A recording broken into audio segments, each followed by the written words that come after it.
真的就没有别的办法了？只有这条路了，走吧。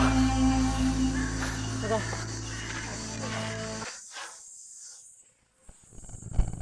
啊！走！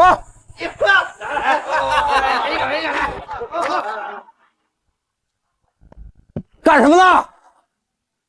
汉江村村长求见大当家。跑这儿来找死呢？大当家是你们想见就能见的？滚！走！汉江村村长求见大当家。哎呀，我给你脸了是不是？够了。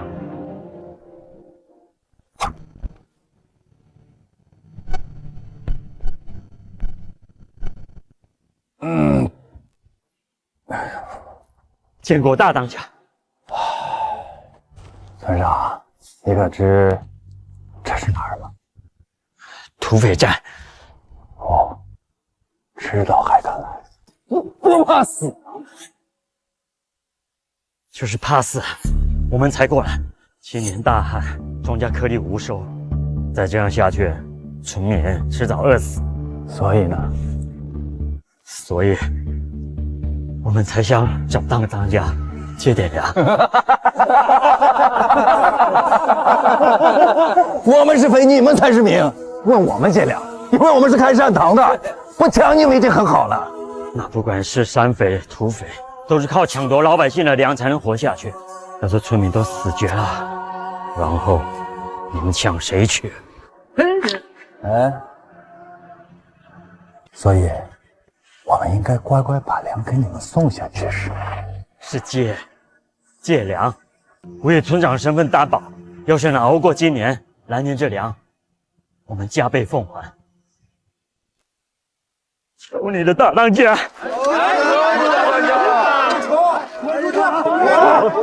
上来这头来！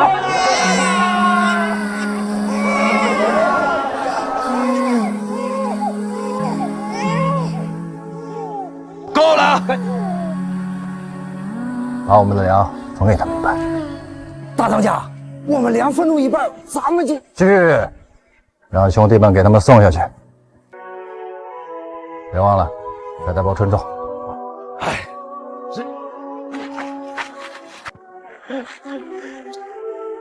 大当家的恩泽，咱们汉家村世世代代都会记得。谢过大当家，谢谢大当家。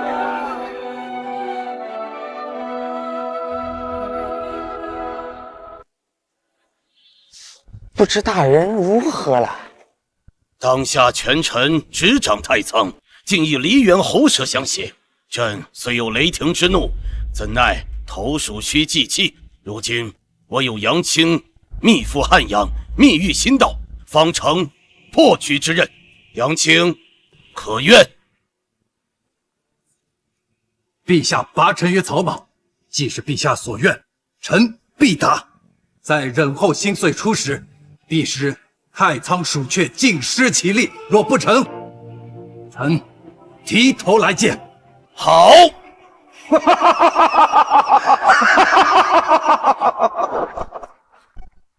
杨将军，您来了。委屈大人替皇上在此落草为寇，辛苦培育道种啊！哎，为陛下效力，乃为臣本分。若我留在京师，那育种之事恐会有奸臣阻碍。留在这儿，还是能安心培育道种。大人能理解，皇上也就心安了。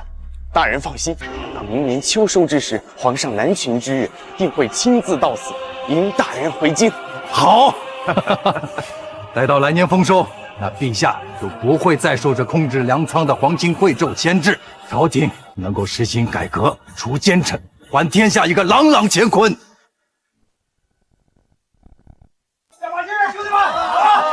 大当家，成了，成了！大当家，你培育的这种新稻种终于成功了，这产量、这收成比平时的水稻高出好几倍呀！好，好啊！只要把这批水稻收完，那我们就能顺利完成陛下交代的任务，回京了。兄弟们，想不想早些回去？想。那就加把劲，把这些水稻收完。届时，我带大家一起回家。好，走。走，来。不知那帮村民现在如何了？村长，村长，哎呦，村长，去年还颗粒无头，你看今年这2层全满了。谁说不是啊？哎，你还别说，这个土匪抢来的种子啊，就是好啊！今年呀，有了这些粮，我们总算能过上好日子了。可是三儿，这粮是咱们答应要还给土匪的。哼，要我说呀，咱这粮凭啥还啊？咱们辛辛苦苦累死累活的干了1年，好不容易有个丰收年，我还想卖点粮换点钱，好好乐呵乐呵呢。大家说是不是？是啊，不还，不还。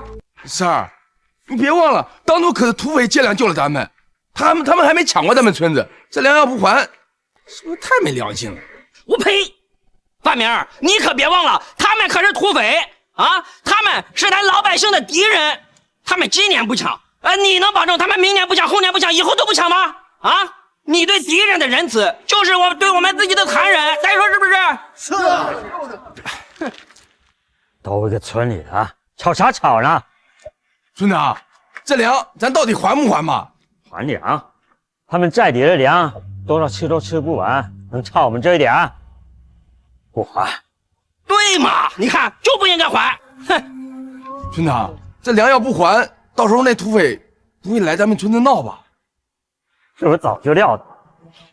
哎，村长，您这是有办法了？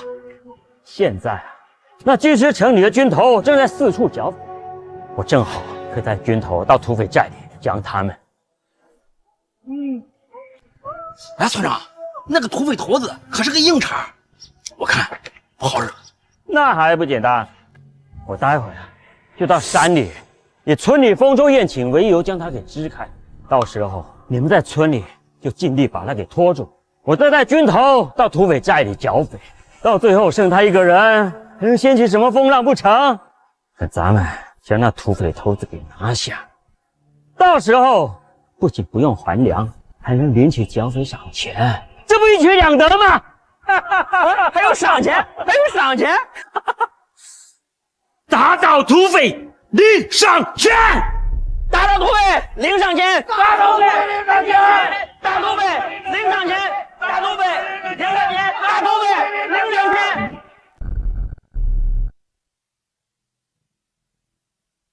大当家，东西都收拾差不多了。好，这是呢，我根据咱们国家的地理位置和水流分布所绘制出来的水利工程图。届时，只要根据这张工程图凿好运河，配合咱们的优良水道，那天下百姓就再也不会受饥馑之难了。饥荒是多少国家都难以解决的旷世难题，没想到竟被大当家解决了。哎呀，不仅如此，2年里，大当家还设计了火枪、木牛流马等图纸，哪一个单拎出来都是足以振兴国运的存在啊！大当家不愧是肱骨之臣，这哪一个不都是不世之功吗？等回去之后，皇上必定会加倍封赏，咱们兄弟也跟着您沾光。哎，这次能够成功培育出优良水稻，都是大家的功。若只是我一人，那断不可能这么快能完成得了。哎，大当家，您就别谦虚推辞了。等这次回京城升官之后，您可别忘了请兄弟们喝上一杯，对不对？对。好，回京后，我陪兄弟们好好喝。好。好了，那陛下也快到了，咱们再好好检查一下啊。好。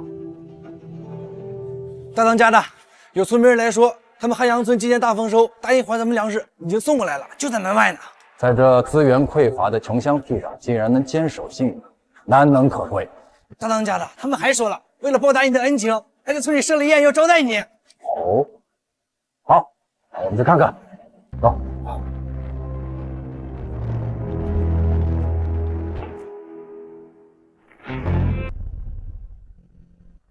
哎呀，大当家，团长，村里宴会都布置好了，就等您到了。你不一同去吗？大当家，您先行一步吧，我想亲眼瞧着这些粮都还上了，我再回去。啊，那要不我……大当家，你就先去吧，村里大伙可等着您呢。大当家，您最近为了赶会工程图，好几天不休不眠了。正好借此机会休息放松一下吧。对呀，大哥，你就放心去，这儿有我们呢。行，那我去就回，这里就交给你们了。好，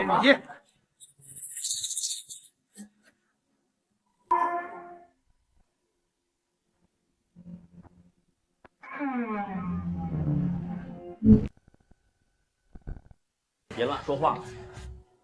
哎呦，大当家，大当家，哎呦，您能赏脸来我们汉阳村使我们这个村蓬荜生辉呀！不错嘛，4菜1汤。多亏了大当家当初救我们俩，要不然村里面不知道有多少人要被饿死，才有了现在的好日子。哎，是啊。只不过什么？只不过我们只准备了这4菜1汤呀，没能多做些好吃的，来招待大当家，是不是？对，大当家，你里边坐，咱坐下吃。吃就不必了，只要大家生活过得好就行了。哎，大当家，怎么？我这些菜呢，都是我们村民辛辛苦苦特意为您准备的。你看这一桌子，您好歹吃一口。行，那就浅尝一口。哎，来，里边请。来，坐。哎，大伙儿坐吧。坐吧。哎，大当家，您尝尝我们这个酒，我们自己酿的，可好了。大当家，多吃点菜，这都是我们自己种的。来，再尝尝这个。大当家，喝酒啊！吃吧，这是你最后一顿。嚯，放这儿就好。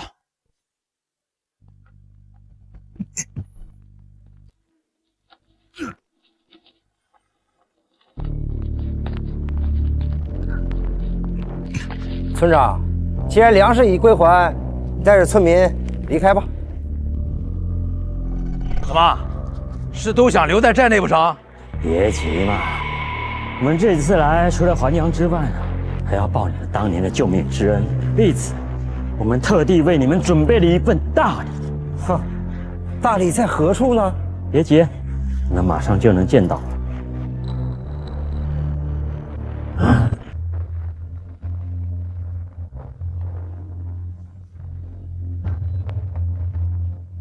王八蛋，臭家伙兄弟们！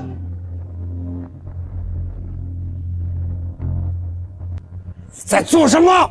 做什么？我不过想为民除害，带兵剿灭你们这帮十恶不赦的土匪罢了。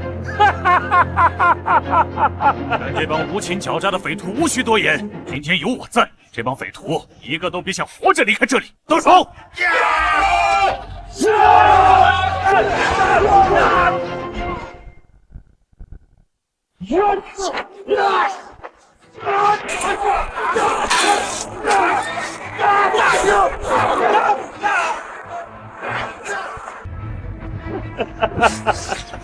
一群畜生！亏大当家还借粮给你们，现在带着官兵来剿匪，简直猪狗不如，顽犟粗暴！保护好大当家的东西！这样下去也不行啊！潘叔，我们给你开个口子，这大当家回来救咱。可是，别可是了，再这样下去，咱们都得完蛋。好，一会叫大当家的回来救咱们。好，是啊，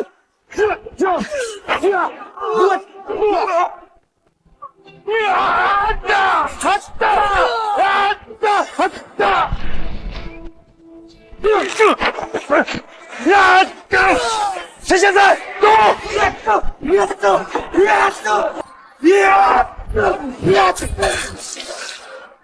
好，领导，有人登风报信。我说过，一个人他都跑不掉。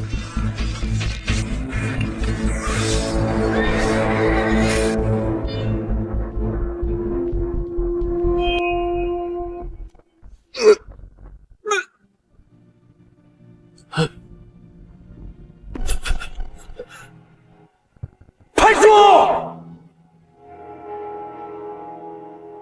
大当家喝酒。这大当家这酒碗怎么破了？快，给大当家换一个。不必了，这样菜都已经吃了，我还有事，先走了。大当家，糟了，要是还没杀光那些土匪，让他回去岂不麻烦？不行，还得再拖一会儿。干嘛？你3番5次的阻拦我，莫非就赦免我。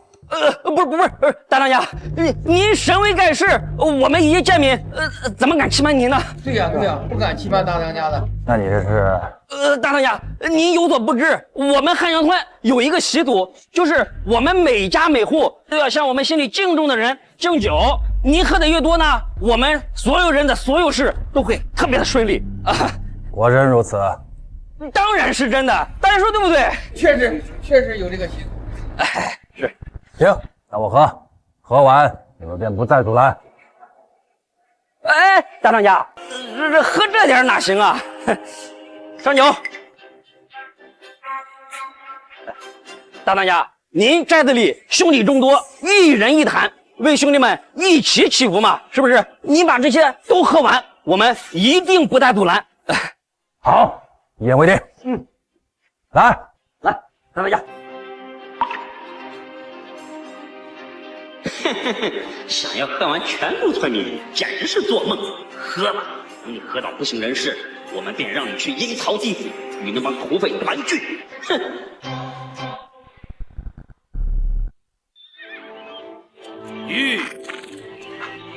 皇上，前面就是杨大人所在的土匪寨了。朕听说杨戬这2年做了不少东西啊。是啊，皇上，杨大人不仅培育出了优质的水稻，还绘制了水利工程图，外加火枪、木牛流马等惊世发明啊，必保陛下江山永固，盛世不衰。水稻可治百姓饥馑之难，火枪可解外敌入侵之乱，内忧外患同时可解。朝廷里仗着掌管粮仓胁迫朕的人，朕终于可以好好的清算了。杨戬这次立了大功，朕早已拟好诏令，待会京师后，朕便要昭告天下，追封杨戬为王，10亿万户世袭罔替，赐金印紫绶上万斤，还有其手下皆为有功之臣，待回京师后也一并厚赏。这可是自开朝以来绝无仅有的无上殊荣啊！杨戬的功劳配得上此殊荣，朕就是要让他们受世人敬仰，受百姓拥戴。若有谁敢怠慢，朕绝不轻饶。驾！来，敬大当家，敬大当家！来，好酒量！来，大当家，敬大当家！哎呀！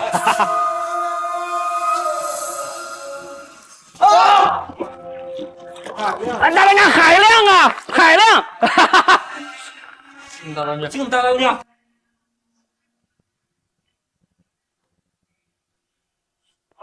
好，大海量！我劝你们啊，赶快下跪投降吧，这样还能死个痛快啊！卑鄙小人！要不是你用计调走大当家，就凭这些人，绝对不是我们对手。将死之人，逞一时口舌之快，等我杀光了你们，他杨戬独木难支，照样难逃一死。这杨戬手下土匪众多，说不定寨内藏有好东西。群头，这些土匪就交给你了。那寨里面的东西，我只管剿匪，其他的一律不管。漂亮，兄弟们，过年了！哈哈哈哈哈哈！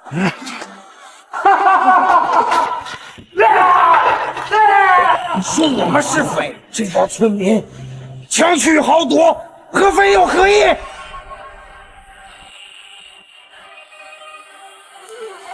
不好，是大当家画好的水利工程图，把东西放下！怎么？不就张破纸吗？有什么好稀罕的呢？王八蛋！快跑！哟，心疼啊！行，看在你们之前曾经借粮的份上，那就……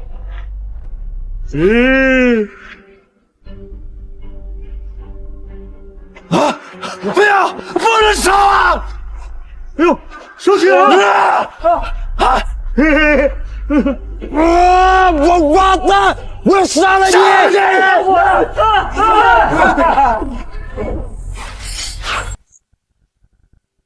快跑！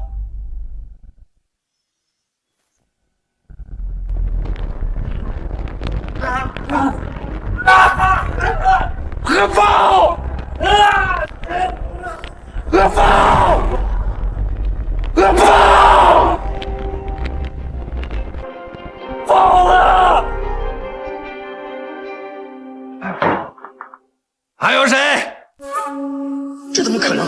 这可都是烈酒，他喝了这么多，怎么还不醉？那酒也喝完了，我该走了。不行，你不能走。到底为了什么？大当家的，是我做人对不起你，大当家的。范明，你闭嘴，你个叛徒！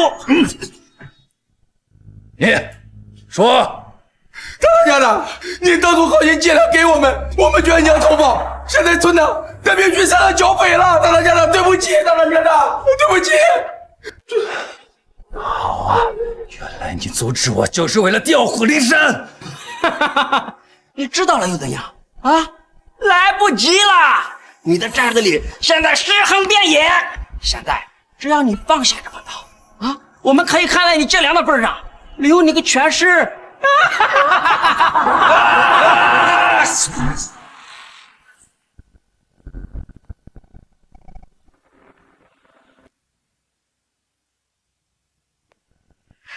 若是我手下兄弟们有什么三长两短，我必屠村。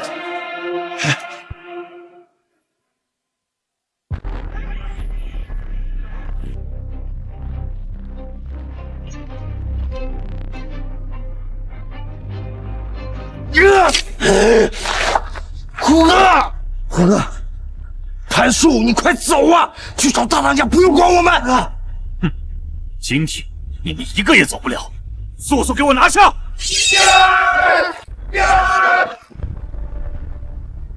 找我兄弟者，死！大当家的，大当家回来了。他就是土匪头子吗？就是他。大当家的，大当家回来了，兄弟们，我们要救！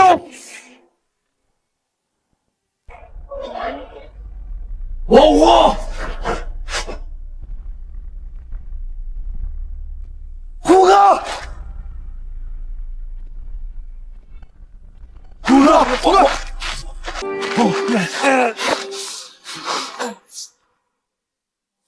大当家，对不起，是我们无能，没有守住寨子，对不起。王虎，我不怪你，你给我沉住。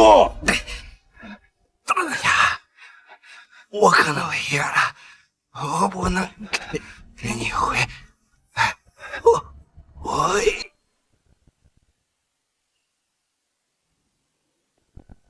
虎哥，我嗨，不是让他们拖住吗？怎么还让他来了？无妨，这土匪寨的土匪已经死得差不多了，区区的虾兵蟹将，不足为惧。大当家的，就是这帮村民，他们故意将你支走，又把官兵藏进粮箱，以还粮为由，偷袭他们寨子。不仅如此，他们还抢咱们东西，烧毁土址和寨子，就连鲍兄也被他们杀害，葬身火海。什么？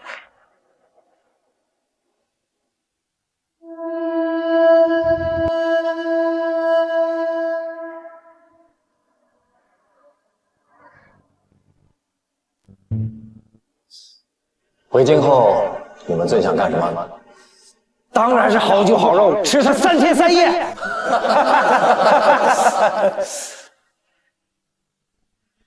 我回去后，就想看看媳妇和孩子。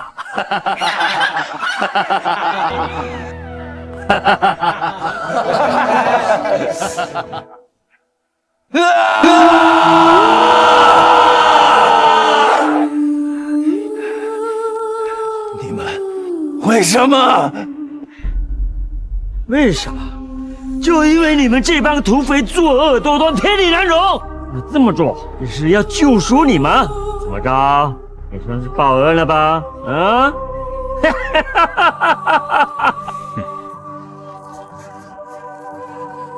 你们是死有余辜，我要用你们的命给我兄弟们报仇！就凭你，你再能打也就一个人，如何击溃我这装备精良的军队？今天你必死无疑！上，给我拦住他！都给爷死！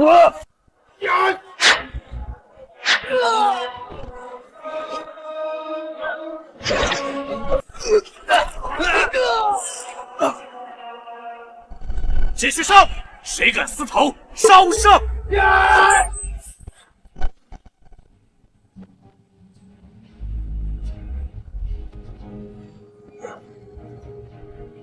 现在到你了！想杀我？你还是关心你自己人吧！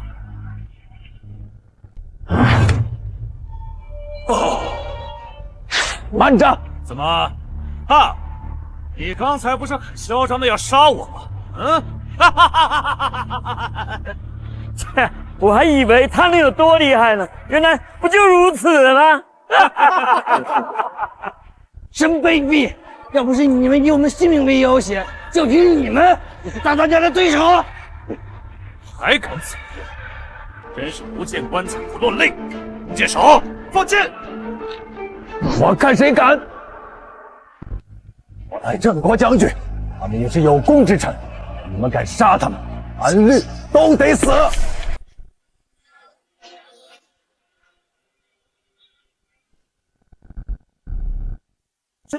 这令牌，难道他真的是郑国将军？哼，这根本就不是将领！你，左军头，此话怎讲？你们也不好好想一想，这堂堂的郑国将军，不在边境抵御外敌，怎么到这蛮荒之地落草为寇了呢？这分明就不是将领，这将领是假的！好啊，我就说这土匪怎么可能是郑国将军呢？原来是假冒的。要知道假冒将军可是杀头大罪呢。左军头，咱们赶紧将这群土匪拿下交差，免得夜长梦多。好，我这就送他们下去团聚。你们敢！皇上正在来迎接大将军的路上，你们如果敢动我们，皇上到了定饶不了你们。皇上，哈哈哈哈哈！他们还敢提皇上？怎么，将军身份被拆穿了？现在要搬出皇上来了？皇上堂堂95之尊，怎么可能亲自来这地方来迎接你们这群土匪呢？我们左家与当朝丞相素来交好，数日前丞相曾告知，皇上在去南巡的路上，怎么会到这个破地方来见你这个冒牌将军呢？弓箭手，放箭！你敢？有何不敢？放箭！我看谁敢动他！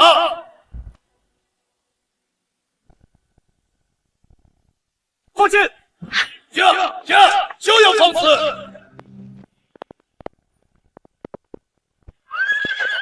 我看谁敢动他！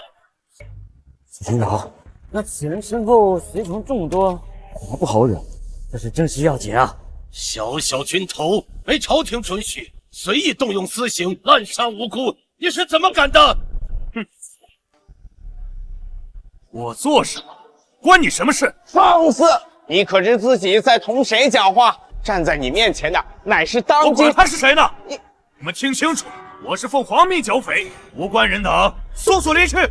好啊，我怎不知，竟然有如此一道命令！此乃是圣上的口谕。又岂是你们这等卑贱的蝼蚁所能知晓的？快滚！别在这里碍事，否则同罪论处。来人，将罪人杨健拿下，就地伏诛。我看谁敢！有朕在这儿，我看谁敢动他分毫！大胆！你假冒圣上已经是死罪了，现在还敢违抗皇命？难道你想造反不成吗？陛下，啊，杨大人，你这是？臣有父皇恩，这些东西都被他们给。杨大人，请起。就是这帮村民，大当家的当时借粮禁忌他们为了一己私欲，伙同官兵迫害大当家的和兄弟们，放火烧了寨子。这些都是你们做的，是又如何？你有何不服？周军头，我看他跟这土匪头关系匪浅，估计是同一伙的。哼，正好，将他们一同拿下，我看谁敢动。你们可知我是谁吗？你不就是这帮土匪的同伙吗？土鸡娃不足为惧，把他们统统拿下，押入大牢。他们来的正好，这下我们村又能分到不少的交费赏钱了。放肆！我看你们谁敢对当今圣上不敬！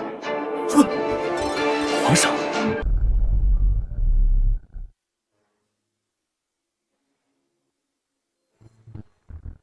又是令牌！我看啊，他们跟这帮土匪真的是同一伙的。竟然蠢到连冒充的手法都如出一辙啊！要知道，这冒充皇上可是杀头大罪啊！更何况是在左军头面前，这是不知死活啊！左将军，你这是蠢货！那是天子令牌，普天之下只有一枚，是历代帝王持有，从不外借。那这是皇上。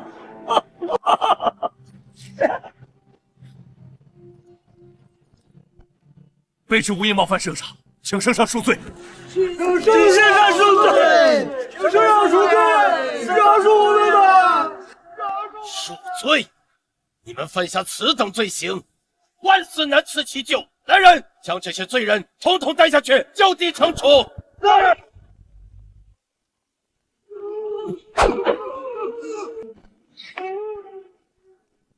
圣上，我这么做也是为了您和天下的百姓着想，罪不至死啊，皇上。对啊，救皇上开恩！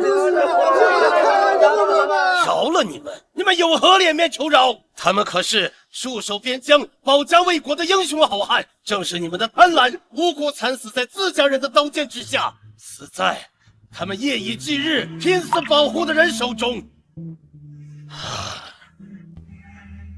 还有这杨大人辛苦培育的水稻和能保陛下盛世江山的社稷图，都被你们这群人给毁了，这该死啊！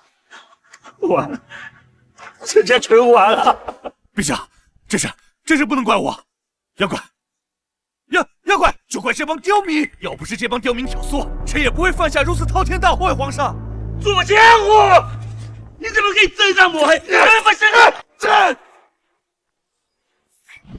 陛下，臣这就为您惩治刁民，将功赎过。哼，陛下可说的是得罪杨大人的官兵村民，一律处死。我乃左将军之子，我爹为朝廷立过战功，你们不能杀我。就算当朝太子犯下此等恶事，朕照斩不误。何况区区将军之子，动手！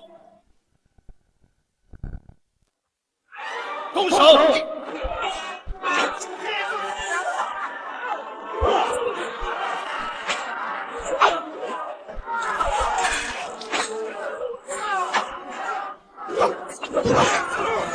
一刻不留！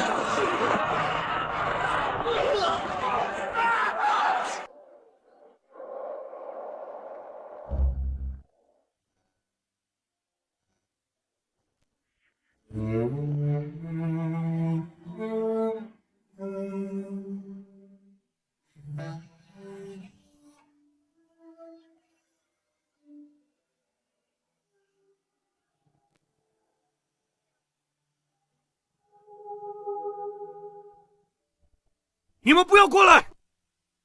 陛下，他们不过就是一帮家臣而已，死就死了，大不了我们左家再为朝廷培养一批谢罪罢了。你再说一遍，我说错了吗？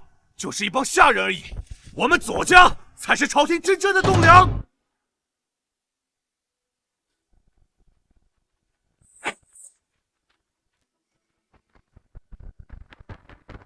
让开！杨戬，你要做什么？我要你血债血偿！是将军之子，左家独苗，你敢杀我，就算是皇上护着你，我们左家也不会放过你的。左家，杨戬征战沙场数十年，周家数不胜数，你一个小小的左家，又有何惧？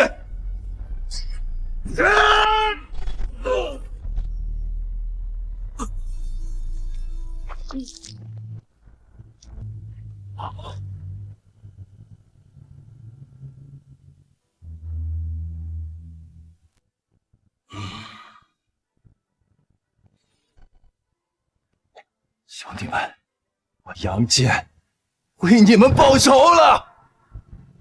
陛下，作乱的百姓、官兵皆已处死。兄弟们的大仇得报，想必他们在九泉之下也能安息了。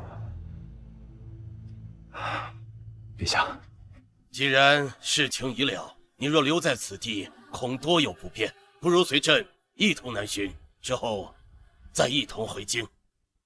微臣多谢陛下，但兄弟们离家太久，臣不想让他们客死他乡。恳请陛下允许臣带兄弟们的尸骨回京。恳请陛下恩准。准。谢陛下准许臣带兄弟们回京。谢陛下。没事，朕本想和你们一同送烈士一程，怎奈眼下南巡还未结束，朕无法与你们一同回京。没事，陛下南巡要紧，这些都是臣的兄弟，早已视他们为手足，这件事就交给臣来办吧。我已让苏公公传信于太平公主，届时她便会在城门接应你们。待朕南巡归来之后，就会为你们洗白身份，加官进爵。谢皇上，无需多礼，此行千万小心。陛下，您也多保重。杨大人一路保重，保重。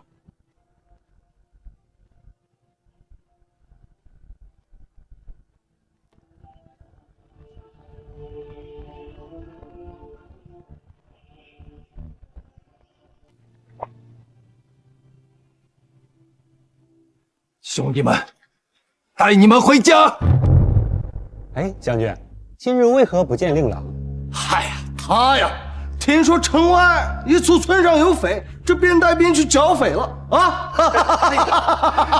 令郎不愧是将军之子，简直和你如出一辙，英勇神武，将来定是前途无量。报！慌慌张张，成何体统？这才几日不训军规，皮又痒了。不是将军，是左前夫他怎么了？前方来报，左前夫和带去了官兵们，皆被土匪所杀。什么？这怎么可能？将军，根据军军所示，带头作乱的就是土匪头子杨戬。不知左前夫，就连村民们都被这帮歹人腿骨都殆尽。真是罪有残力！谁敢下令悬赏万金，统治这帮土匪，要是他们头子杨戬，我要亲自追上他们，享受斩头，亲自为我儿报仇。是将军。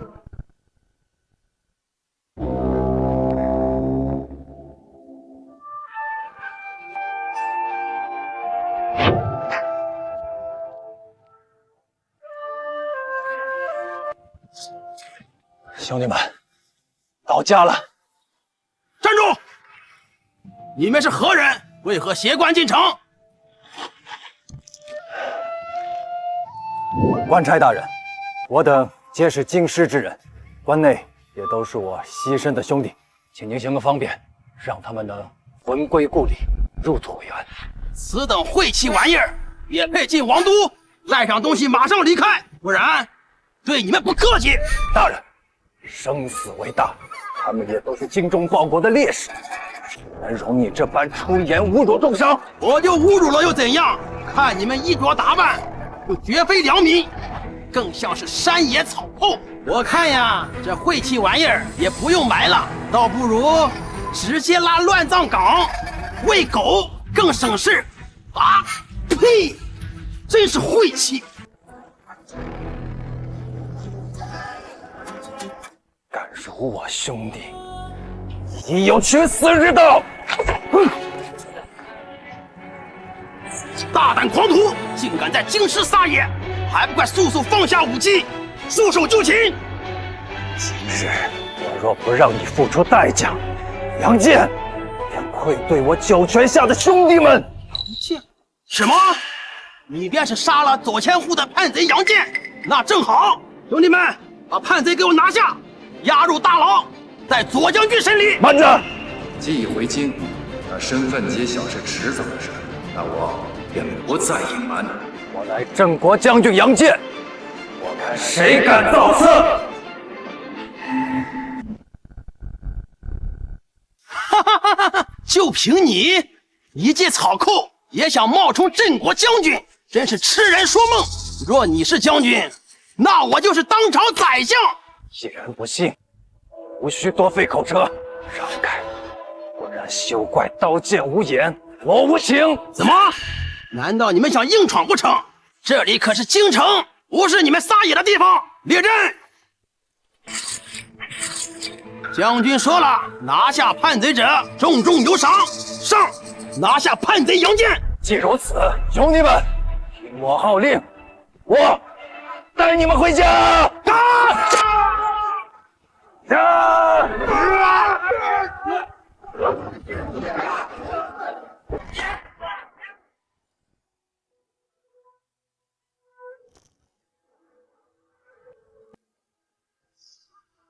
你们先出去吧。公主，杨将军已至城门。太好了，杨将军终于回来了。但听闻杨将军杀了左将军之子，左将军为报仇将其视为叛贼，派部下们正全力围捕缉拿杨将军呢。岂有此理！杨大人乃是忠良之将，他为国分忧，不惜隐姓埋名，落草为寇，怎么能容忍其他人随意编排构陷？快，立即备车，本宫这就去城门，亲自迎接杨将军进京。左将军，你最好安分守己，若敢伤杨将军一根汗，本宫定叫你后悔做出这个决定。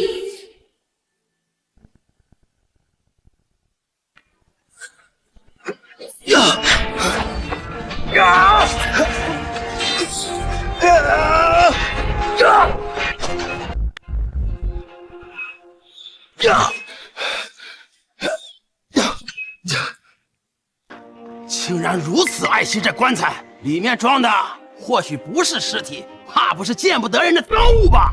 哼哼！众将士听令，给我掀翻这棺材，里面指不定藏着什么金银财宝！哈哈哈！你敢？我有何不敢？你还有你，给我上，拿下这个杨戬！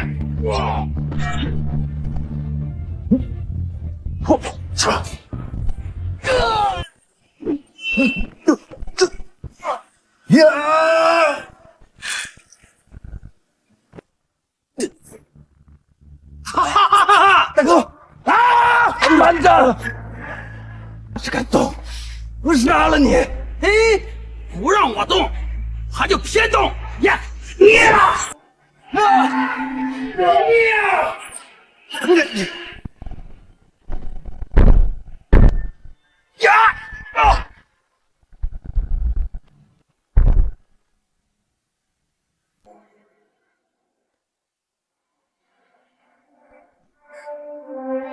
该死，还真是尸体，晦气！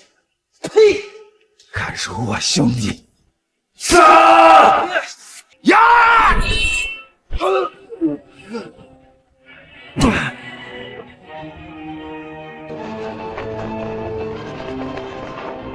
叛贼杨戬何在？哪一走投无路，还不速速投降？哪一走投无路，还不速速投降？敌众我寡，再这样下去，恐怕兄弟们死伤惨重啊！都给我把武器放下！叛贼杨戬，你可知罪？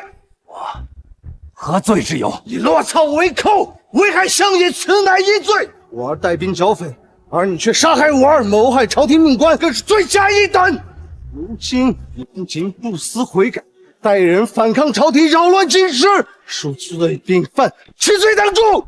我等虽落草为寇，但也并未殃及周边百姓。而你儿虽为我而杀，但他也是咎由自取，罪有应得。而且这也是皇上亲自下的令。皇上去南巡，如何下令？你这点微末伎俩，当真以为能骗得了我？现在便让你们这些匪寇为我而偿命！偿命！我身后一副副棺材里装着的，都是跟我一同征战沙场、保家卫国的将士，而他们的死皆拜你儿所赐。哼！我杀他，天经地义。罪应。你既为将军，便也有一同上阵杀敌的将士兄弟们。若有人当着你的面屠戮你的兄弟们，仇是报还是不报？他们虽然是土匪，但从未见过做伤天害理的事情。但是左将军之子却滥杀无辜，视人为草芥，简直太过分了。是，死有余辜。话虽如此，可你勾结外敌，其心必异，我也留你不得。来人，将这群叛贼抓起来，择日问斩。哼！让开！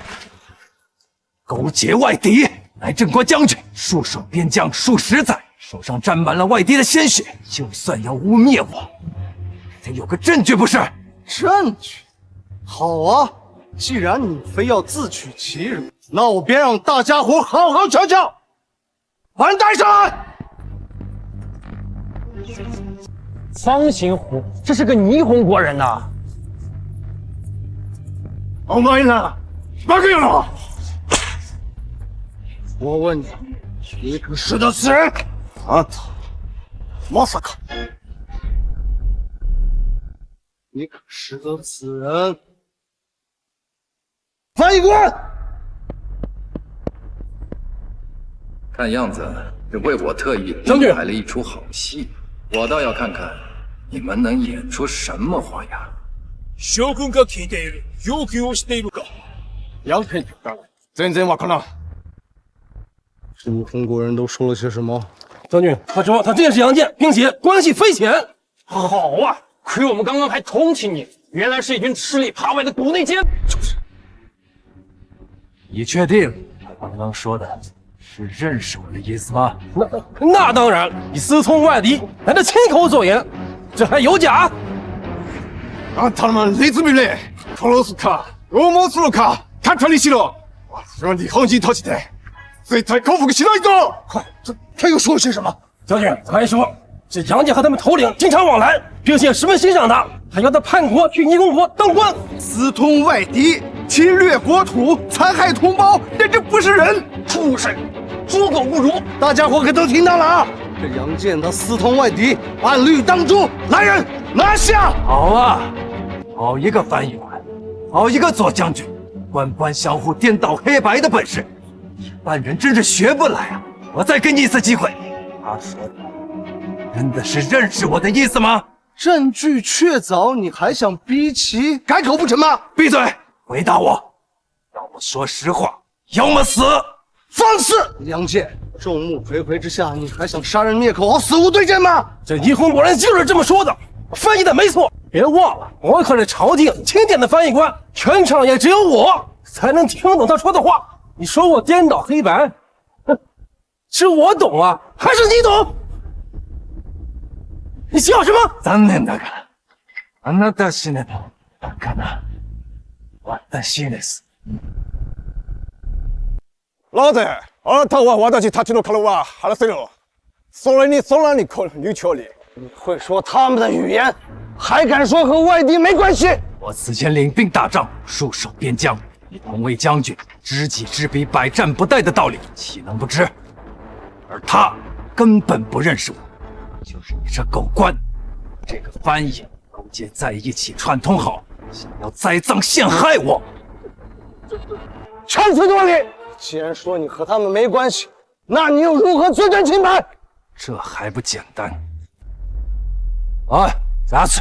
早く私を話せ、彼に言いつけよ。そうもないと、我が天皇様はお前らの国角を破り、みんなを奴隷にするぞ。你们有句古话，叫识时务者为俊傑。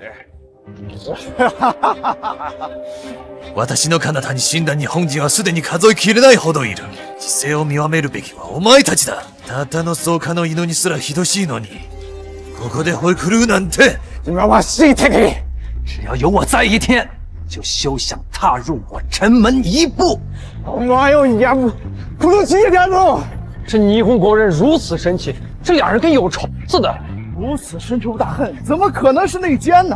陛下，不用我再证明什么了吧？废物！一群没用的废物！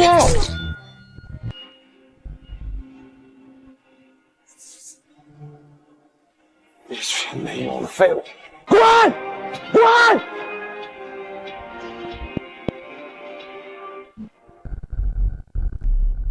我记忆清白，是不是该放了我兄弟们？放？你要做什么？陷害不成，难道还想当街杀人吗？我乃朝廷从一品将军，杀你还何须理由？你们杀了我儿，便是死罪。今日我便要杀了你们，为我儿偿命，动手！我看谁敢！在场的每一位都是为朝廷立下汗马功劳的有功之臣，杀害有功之臣，等同于谋逆。我看谁敢杀！一群匪寇还妄想有功之臣，简直可笑！我等如今荣归故里，太平公主亲自出城迎接，届时你的身份真假一问便知。你说公主会来接你啊？哎呦我天啊！论谁都知道，太平公主乃千金之躯，天之娇女。连我等这些朝廷重臣也不是想见就能够见的。此刻收手！这冒犯之罪，我尚能向公主求情，从轻发落；若执迷不悟，就等着抄家灭族，流放边疆吧。公主身份何等尊贵，岂会亲自出城迎接你们这群匪寇？将军，我看他明摆着就是故意拖延时间，等待增援。公主怎么可能认识这帮歹人？将他们统统杀了，丢到河里沉塘喂鱼！你敢！把公主降罪你等！我为国铲除奸孽，公主只会感恩岂会责怪？动手！你儿子是我杀的，要杀便杀我，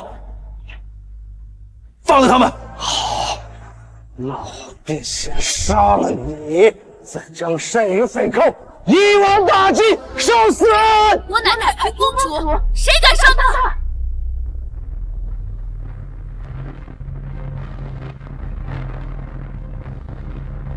公主，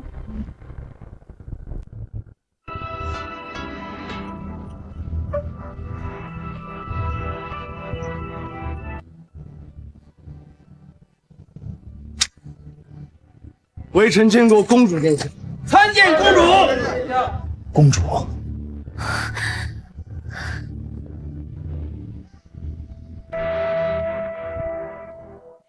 大胆匪寇，见到公主还不跪拜行礼！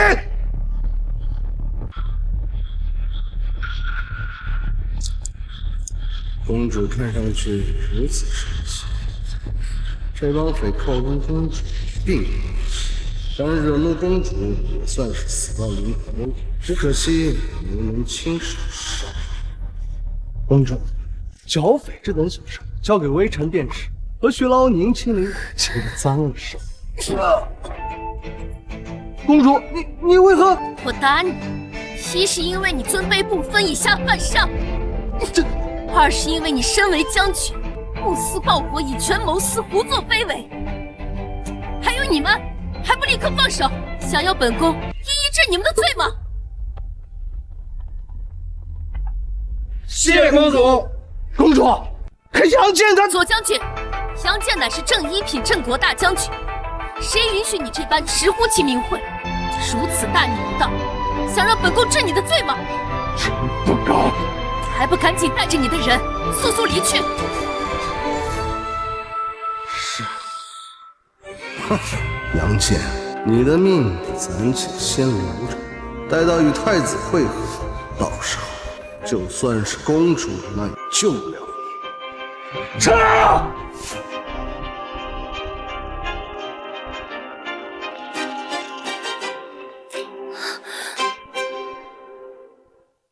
将军，您伤势过重，不如先随我回府，我让太医为您疗伤。谢公主，但臣现在有更重要的事需要去完成。杨将军放心，这些死去的将士们，我会一一安排其后葬，抚恤他们的家人。谢陛下，谢公主，此后代兄弟们，臣感激不尽。谢陛下，谢公主。你和他们尽职尽责，为国为民所做的一切，我和父皇都看在眼里。你们等忠义之辈，理应得此待遇。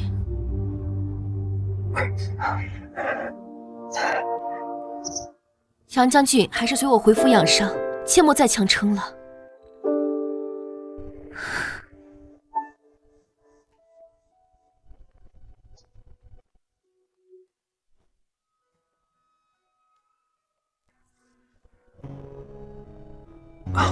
放心吧，公主，这些小伤对于沙场老将来说不过。婴儿，把本宫的金疮药拿来。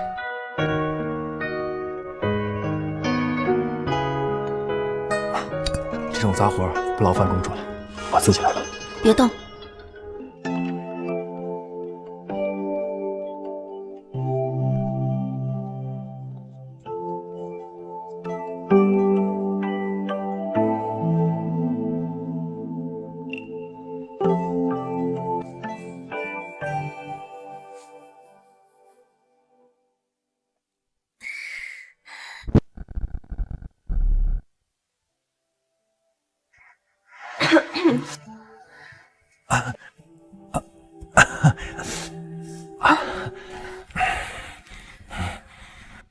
这左将军胆敢伤你，简直岂有此理！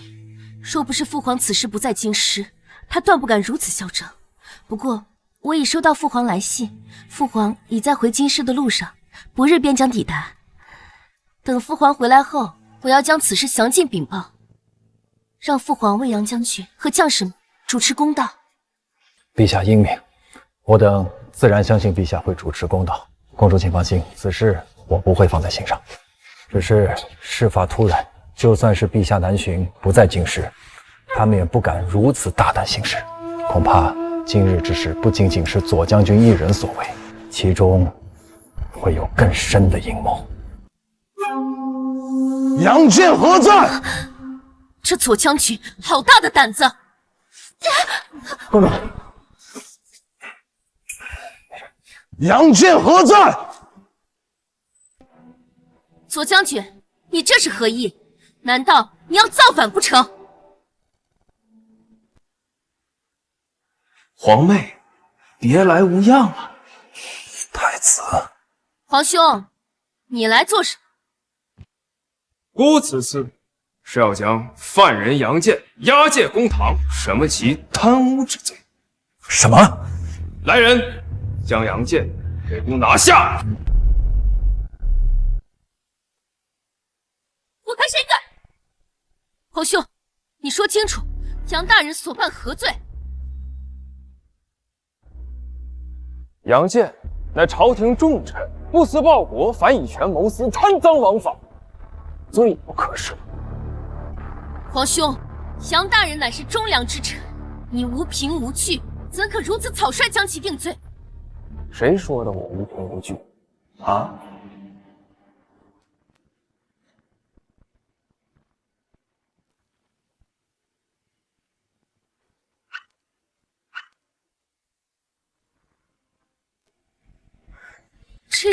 这些乃是左将军派人从杨戬曾经居住的府邸搜查出来的赃物，现在人赃并获。杨戬，你还有何话要说？请太子明鉴，这些财物臣从未见过，肯定是有人故意栽赃陷害。皇兄，杨大人一向清廉，断不会做出这种事情。这些，怕是另有蹊跷。放肆！皇妹，你是在质疑姑吗？姑乃皇上亲选的太子，日后就是这里的王。姑的决断，还轮不到你来质疑。来人，将杨健押入大牢，择日问斩。是，太子殿下。公主，欲加之罪，何患无辞？既如此，那便请太子准许臣自认清白。杨健，你凭什么认为姑会给你这个机会呢？如太子所说，这些财物是左将军在臣府中搜出。那左将军可敢与臣对赌？若这些财物真是臣的，那臣便以死谢罪；若能证明这些赃物非我所有，那便是左将军在造谣污蔑臣。皇兄，既然事有不公，那便该给杨将军一个机会。如果你一意孤行，非要给杨将军治罪，那就休怪我将此事禀告给父皇。你这太子之位，你个威胁姑！太子殿下，这杨健执意要与臣对赌，臣便与他赌。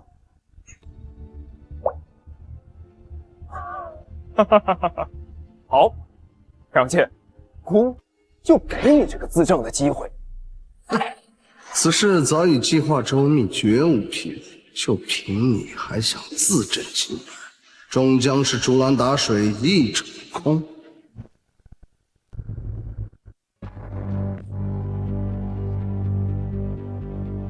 杨健，你既有办法自证，那姑便给你一个自证的机会。一炷香的时间，若一炷香燃尽，你还无法自证，那姑定将你斩首示众，绝不宽容。谢太子。不过是拖延时间罢了。杨健，你连一丁点翻身的机会都没有，就乖乖受死吧！我是生是死，不劳烦左将军费心了吧？您还是担心一下待会儿怎么应对这污垢之罪吧。如果我没记错的话，这些赃物是您从我府上搜出。正是，这些财物确确实实是从你府邸搜出来的。这些与我同去的官兵皆可作证，绝无虚假。好。那敢问左将军，这些赃物您可有清点？突然问这件事，您只管回答，有还是没有？此事做了滴水，绝不可能有任何的破绽。就算告诉了你，又何妨？自然是有，每件赃物皆有登记，所有赃款共计500万两。好，明白。太子殿下，臣已有应对之法，恳请殿下让臣出去半日，以求查证。不可！杨健，你当这是儿戏吗？若放你离去，你畏罪潜逃，这该如何是好？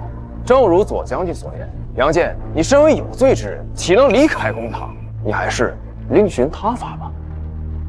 哼！公主，能否助我一臂之力？杨大人，但说无妨。明珠肩上让艰难免。好，我这就去办。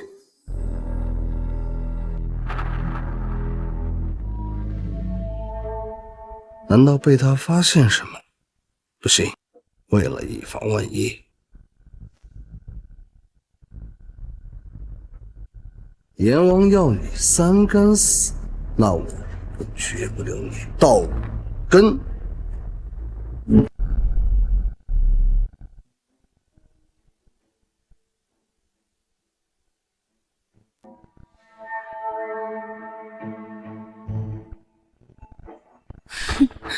果然，这是去杨府的方向。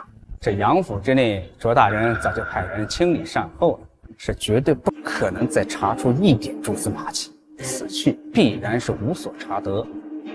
我回去禀明将军，你继续跟着，若有一丝异动，立刻禀报。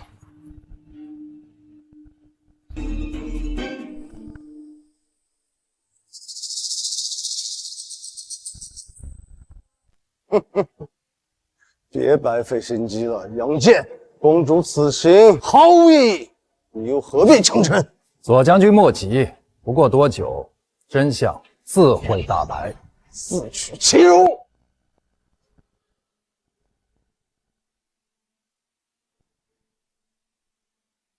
公主此行可有收获呀？果然如我所料，一无所获。杨健，这香可就快燃尽，我劝你赶紧认罪伏法，我还能求太子赐你一个痛快。杨健，这就是你的自证清白，你耽误浪费了姑这么长的时间，你该当何罪啊？这香还未燃尽，太子，您就这么急着给臣定罪吗？行了吧，就剩这么点时间，哪怕是神仙来了，杨健你也无力回天，又何必做无谓的挣扎？太子，我看这杨健就是在拖延时间。那既无证据，便斩了吧。罪人杨健贪污受贿，证据确凿，依当即刻行刑。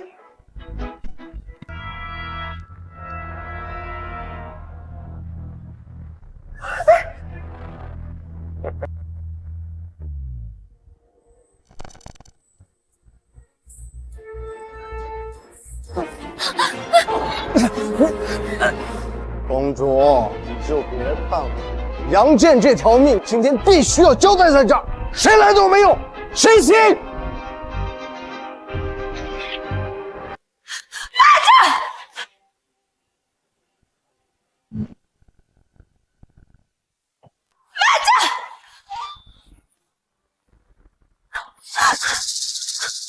不是，让开！快放开杨将军！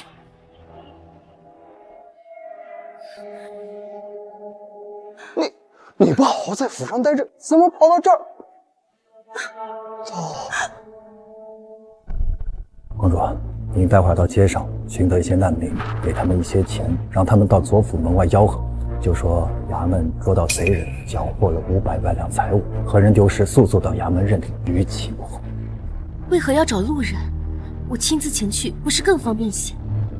如果你亲自前去，恐会失仪，找些路人会显得更自然、更可信。好，我这就去办。且慢，公主，对面这个穿着不俗的人，恐是祖府的家丁。您寻得人之后，别急着回来，到我府上转转，吸引他的注意力，然后再回来。好。将军，咱们府遭贼了，损失整整500万两啊！在这胡说八道，不可信以为真啊！速将夫人送回府中，太医夫人不能在公堂上胡闹，快点走！慢着，杨健，我夫人与此案可毫无关系，你为何将她帮骗至此？是何居心？我请夫人前来，自是对本案有所注意。什么案子？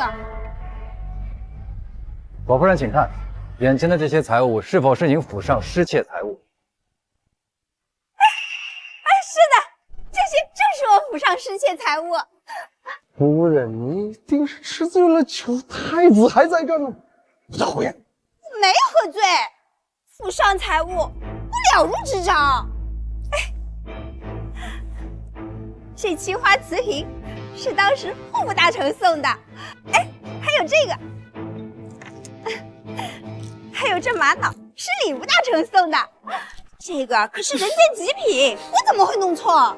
臣妾断定这些呀，皆是左府失窃财物。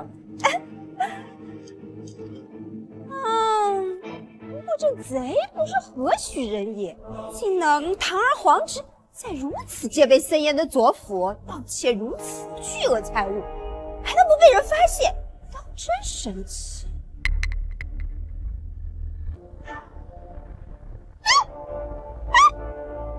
将军，你为何打我？个蠢妇，当初为何没休了你？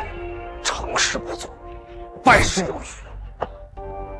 太子殿下，想必事实已无需多言，我既已清白，那左将军这诬构之罪，是否也该有个说法？放肆！一个臣子，这叫本太子做事！来人，把杨建给我拿下，就地格杀！把杨建给我拿下，就地格杀！且慢，太子，这是何意？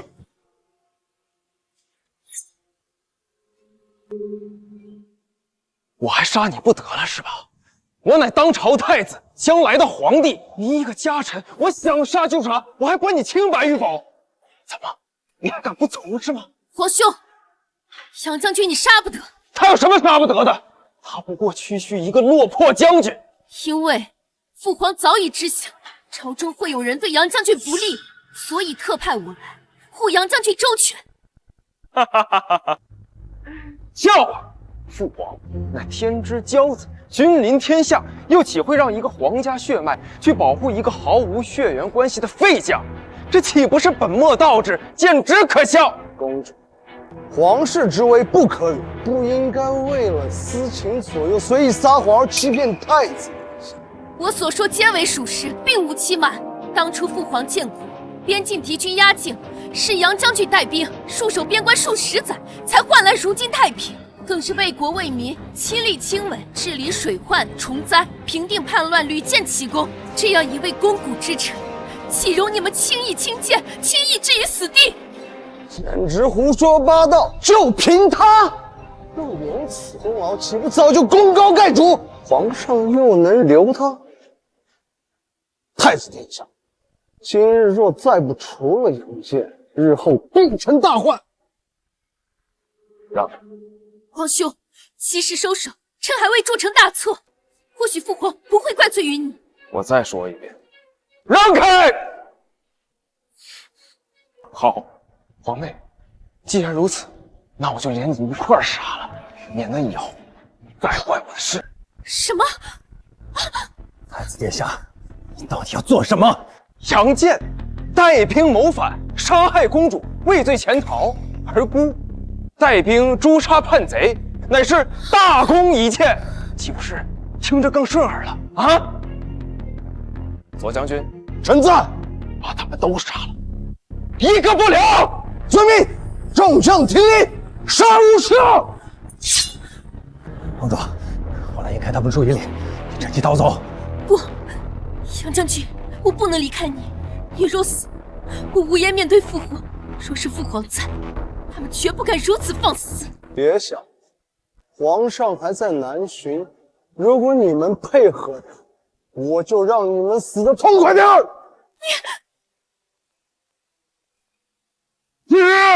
李子，还不住手！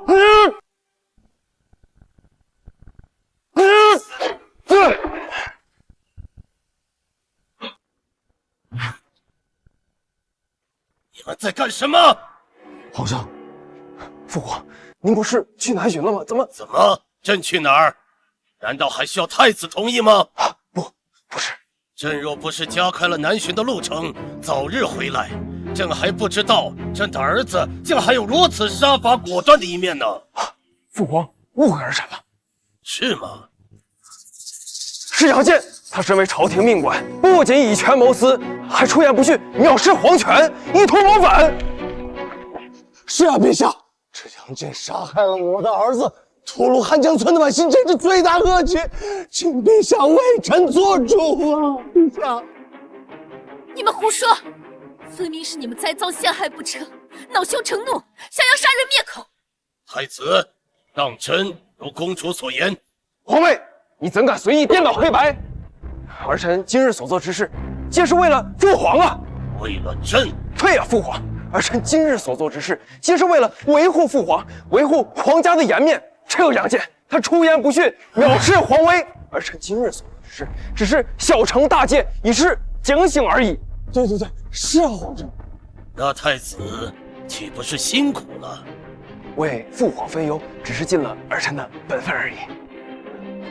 藐视皇威，犯上作乱，好啊，真是好啊！剑，你死定了！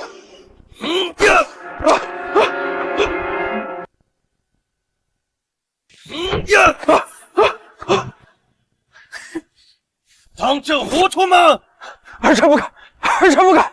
左千户之死是其咎由自取，是朕让杨将军杀的。什么？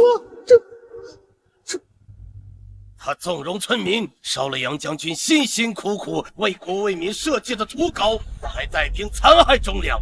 而杨将军为了抵御外敌，戍守边关数十载，也未曾有过半句怨言。你说他谋反，我看分明是你们在欺君啊！父皇，儿臣只是今日一时糊涂，不小心冒犯了杨将军，向儿臣已经知错了，还请父皇原谅，还请父皇原谅。原谅你们，这岂不是寒了杨将军的心，让朝中的忠臣如何甘心为朕效力呀？来人，在！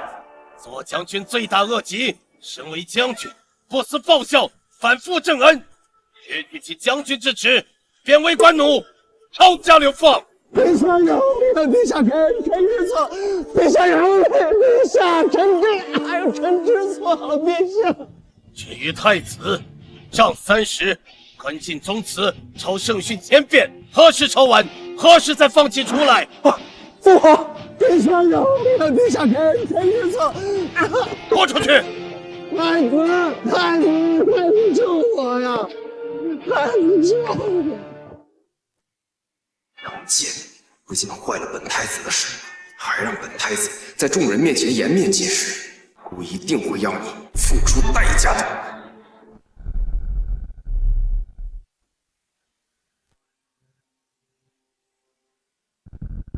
陛下，臣有事要奏。说，陛下，臣近日巡视周边，见百姓因盗匪之患流离失所，苦不堪言。民间之乱皆因地方政法充斥。臣观今日之事，虽未至此，然若不及时整顿，恐有后患，望陛下早作断绝。区盗匪不过一时之患，岂能因小失大，妄议政法之过？儿臣以为当以静制动，不可轻改祖宗之法。盗匪之事，自古有之，岂能因一时之乱就否定朝廷多年之功？莫非大人另有他图，想借此扰乱朝纲？你们！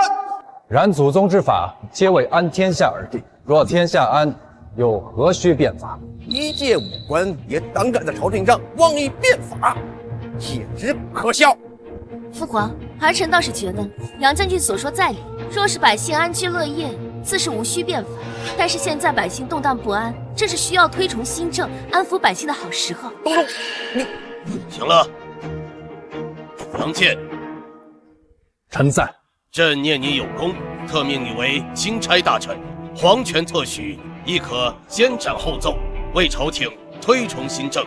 你意下如何？陛下不可！请陛下三思！请陛下三思！众卿，难不成是在质疑朕吗？你们难道是在质疑朕吗？陛下，并非大臣们有意阻拦，只是这前朝之乱，使于权臣把持朝政，结党营私，致使皇权旁落，皇室衰微，导致天下大乱。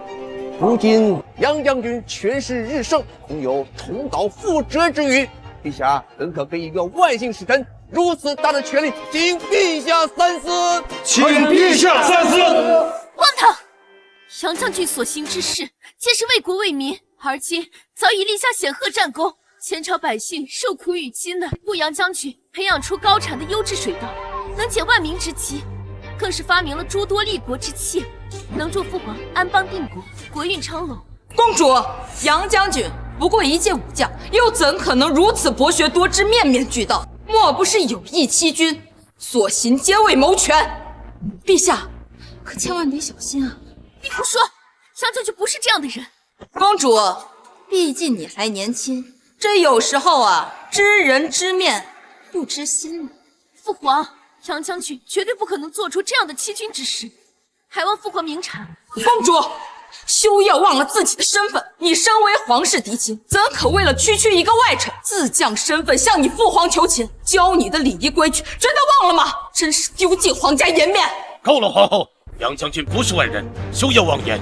陛下息怒，臣妾知错了。杨戬，臣在。既然朝廷对你质疑声诸多，今日你就当着文武百官的面，说出你这些年研究的成果和规划吧。是。区区莽夫不过是瞎折腾，能捯饬出什么好东西？不过是自己虚伪罢了。启禀陛下，我朝虽陈平已久，但百姓疾苦仍历历在目。水稻乃五谷之首，产量颇丰，若能在我朝广泛栽种，饥荒则能迎刃而解。说的倒好听，水稻产量高，谁不知道？先不说咱们这儿常年风雪，它受得了受不了，就算勉强受得了，那水源丰沛之地，见南方那一块淡盐之地，这偌大干干的北方，又当如何种植？的确，我国水源充沛，仅在南方。臣特设水利工程图，只要完成此工程，不仅可以南水北调，解决水稻栽种问题，而且航运也可以更加便捷，福泽万灵。北方风沙雨雪多，臣培育的优良水稻，比起以往的水稻来说，要根深干粗不易折，而且产量稳定，比普通的水稻要高出许多。高能有多高？普通的水稻除去天灾虫害，正常的亩产不过100担，而臣培育的杂交水稻亩产皆为10000担。杨健，你说的这可是真的？微臣句句属实。好啊，若真有亩产10000担，那天下的百姓就不再挨饿，朕就可以专心的御敌，收复失地。父皇，不仅如此，儿臣接杨将军进京的时候，还听杨将军说，研究了一个叫火枪。对，火枪的新型武器。杨健，真有此事？是，陛下。微臣研发的火枪是由硫磺、硝石、木炭3者混合而成，威力巨大，10里外能取敌将首级，以1敌100，本是不在话下。好啊，若真有此利器，朕抵御外敌，不足为惧。简直可笑至极！你先说自己的水稻能亩产10000担，又说什么火枪能在10里开外杀人，简直就是闻所未闻呐！你莫不是喝多了酒，随意胡诌的吧？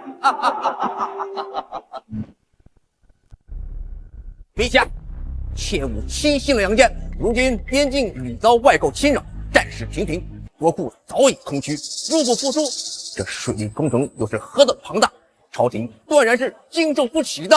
这运河水利工程耗资虽大，但若建成，一来可以解决百姓饥荒安内，二来可以利用运河向船商收税，可以扩充军备攘万。今后看来，立是利大于弊。就算如此，这火枪能以1敌100，何人敢信呢？就是这么可是。我信，我信杨将军。仅凭一把破火枪，如何媲美得了外寇那骁勇善战的草原狼骑？简直是痴人说梦！丞相都未亲眼见过火枪的威力，就开始吹捧敌军，长他人威风，此举是否是想扰乱朝堂，动摇军心？杨坚，你休要血口喷人！我只是就事论事。况且，就算这火枪当真有此威力，可这光开采制造要耗费大量的人力物力和矿产资源，根本不切实际。还有，这水稻能够亩产10000担，如今粮食作物能够亩产100担已是高产，10000担简直是天方夜谭。若是杨坚真为父皇准备了这些东西，那我们可就麻烦了。杨大人，既有此等宝物，为何不速速呈上朝廷，献给陛下？对啊，杨将军，拿出来给他们瞧瞧，我看他们谁还敢瞧不起你。杨将军，你怎么了？看样子这杨坚根本拿不出这些东西，果然是在吹牛，正好可以借机收拾掉他。杨健，你说的如此神乎其神，怎么现在却哑口无言？莫非你真想欺君不成？陛下，杨坚竟敢在公堂上大放厥词，以图欺君，还请陛下即刻降罪，将其贬书流放。杨坚，这下你必死无疑。陛下，杨坚此举是欺君罔上，还请陛下即刻将其就地正法，以正朝纲。不可能，父皇，你是知道杨将军为人的，他绝对不可能欺瞒你。谁说我欺君了？大胆杨坚，殿内文武百官可都看见了，你在陛下面前大放厥词，凭空捏造出莫须有的东西来诓骗陛下，这不是欺君是什么？来人，还不速速将这奸臣拿下！有我在，谁敢动杨将军？胡闹！赶紧把公主带下去！慢着，怎么，杨健，你还有何遗言要说？想要我死还早着呢。况且，谁说我拿不出东西的？太好了，杨将军，我就知道你不是那种人。不可能，你所说之物根本就不存在。若是有，你早就拿出来了，何须等到现在？哼，我看你就是在拖延时间。来人，带走！好啊，你们不信，那不如我和大家打个赌，说我能拿出亩产万担的水稻，那你们我推行新政的时候绝不多犯。那要是交不出呢？若交不出，我任凭皇上处置。简直可笑！这么多年，多少农民、多少官吏都培育不出的东西，这么短时间就凭你一个武将，怎么可能培育得出来？不可能，绝对不可能！你们自己没本事，培育不出来，还能怪别人不成？好啊，杨健，若是你真能拿出亩产万担的水稻，那你推行新政之事，我们就不加阻挠。但若你拿不出来，后果知道的。那你们可睁大眼睛看好了，抬进来，抬上来。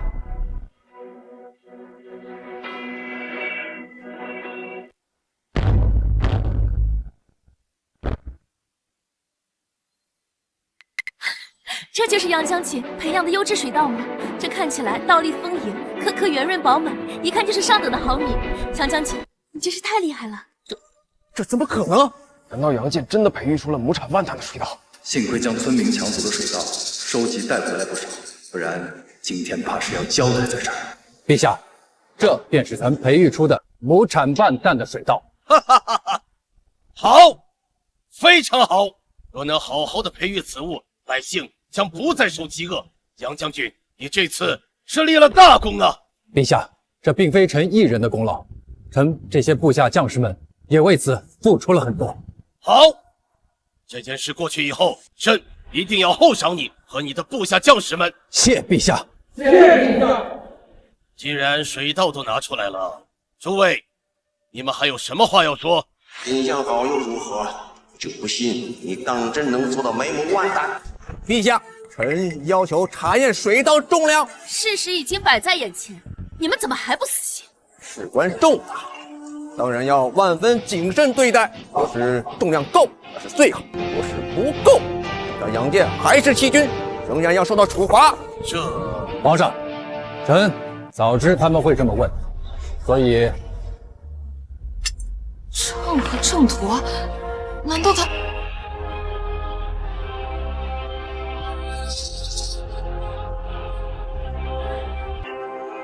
此穗水稻重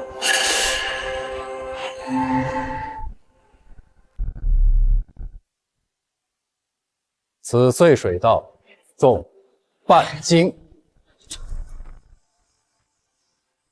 这怎么可能？这一穗水稻便重半斤，1亩万担，岂不是轻轻松松？如何？你们还有什么话要说？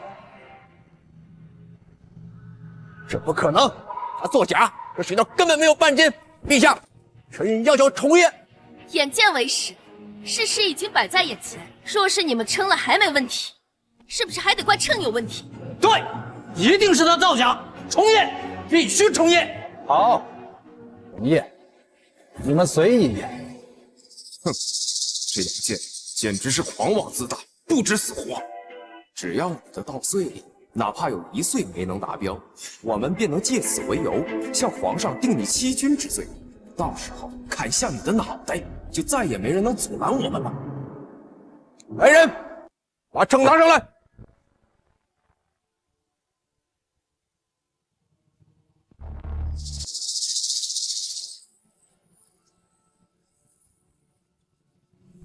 啊！我这是半斤，你的呢？我的比别人还多一些。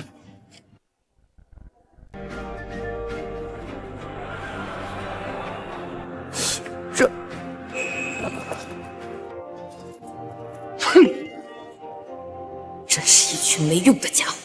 不愧是杨将军，不仅每1岁都能保持在半级，甚至有些比半级还要多，你真是太厉害了。怎么样，还要继续吗？我随时奉陪到底。看来此水稻果真能亩产万担，好，很好。有此水稻，百姓将不再受饥荒之苦。杨健，你为朕解决了一大难题，朕果然没有看错你呀。这是万民之苦，亦是皇上所托，臣定当不负百姓，不负皇上。既然事实已经摆在大家面前，诸位还有人有话可说吗？若无话，那就陛下。又是你！虽然这水稻能够亩产万担，但是只适合于种植于多雨的南方。若是换作干旱的北方种植，定然颗粒无收。况且几年来旱灾频发，各地干旱本就缺水少雨，这农田哪还有水种植水稻？臣以为种植水稻不符合国情民意，不该推广水稻种植。对呀，这几年大旱，庄稼都死了不少，又怎么种植庄稼呢？看来这杨健培育的水稻不过河，根本就救不了百姓饥荒。你们怎么可以随意推卸责任给杨将军？拯救百姓于水火，难道是杨将军一个人的责任吗？公主，下官只是陈述事实而已。既然水稻种植之事不可取，那百姓饥荒便一日不得解。陛下让杨健推行新政，势必会造成百姓怨声载道，我激起民愤，那可就麻烦。请陛下三思，请陛下三思。简单，既然缺水，那就从根本上解决问题不就行了？说的轻巧，那你倒是说说如何做？陛下，南方山川湖海众多，水量储备远超于常量，而既北方缺水，那我们更应该开凿运河，贯通南北，不仅能够南水北调，使得北方能够种植水稻，南方可以减少涝灾的危害，解决百姓饥荒，而且可以在运河沿途的交易各地设置关卡，收取关税来充实国库。父皇，这个方法好，不仅解决问题，还能一举两得。不如就……简直荒唐！先不说这工程量是何其庞大，还劳民伤财。就说现在，如今国库空虚，朝廷哪还有多余的钱来开凿运河？对呀，如今朝廷根本就没有多余的余钱了。朝廷没钱，皆拜杨健所赐。国库空虚和杨将军有什么关系？当然有关系。若不是杨健早些年常年征战4亿用兵，国库又怎会亏空？既如此，那就让朝廷官员和民间百姓一同募捐，如此互利惠民的好事，想必百姓们不会拒绝。公主还是太天真单纯。实话告诉你，现如今不仅国库没钱，民间更是没钱，铜矿银矿稀缺，百姓手里没钱，很多地方都已经发生了钱荒的情况。若不是杨健，他好大喜功，频繁发动战争，就不会导致如今的局面。都怪杨健，要不是因为他，国库怎会空虚？都怪他。陛下，杨健好大喜功，频繁诱兵，挥空国库，致使民不聊生。恳请陛下将其治罪，以平民愤。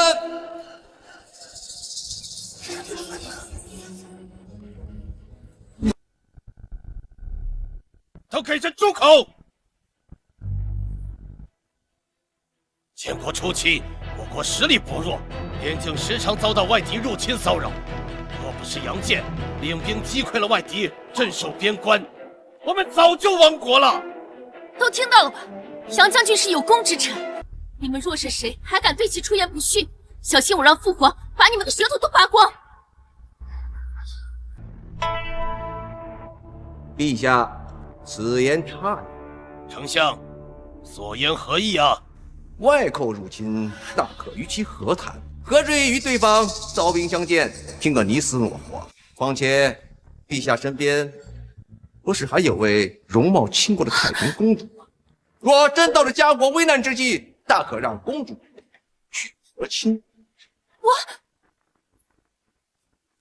公主身为皇室血脉，当以江山社稷为重，想必公主也会为了不让皇上烦忧和救万千民众于水火之中，定然会去答应和亲的。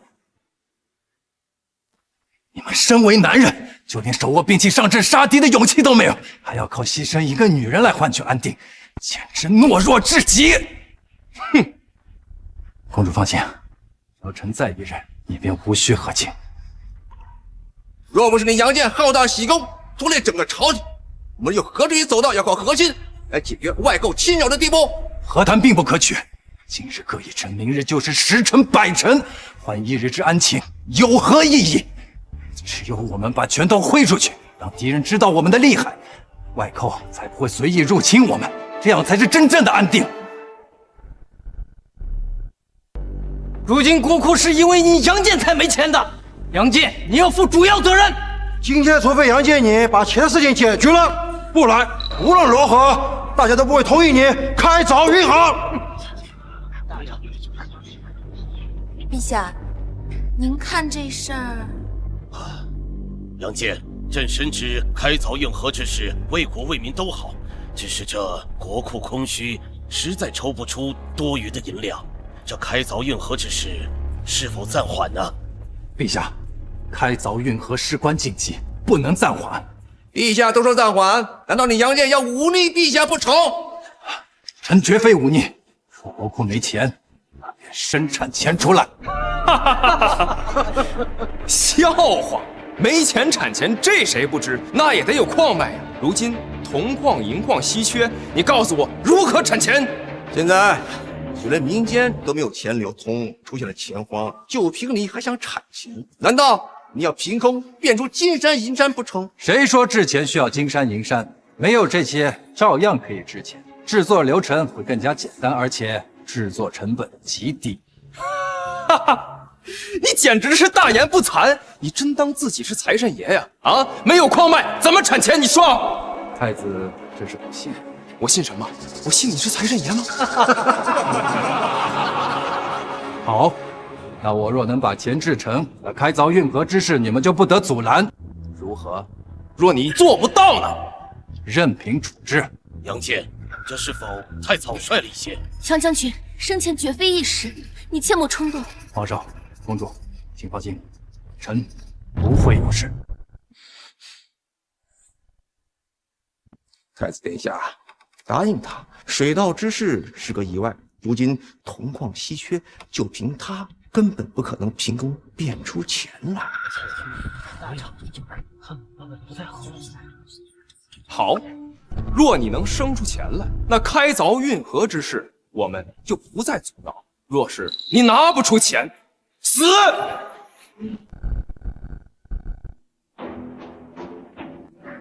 拿上来。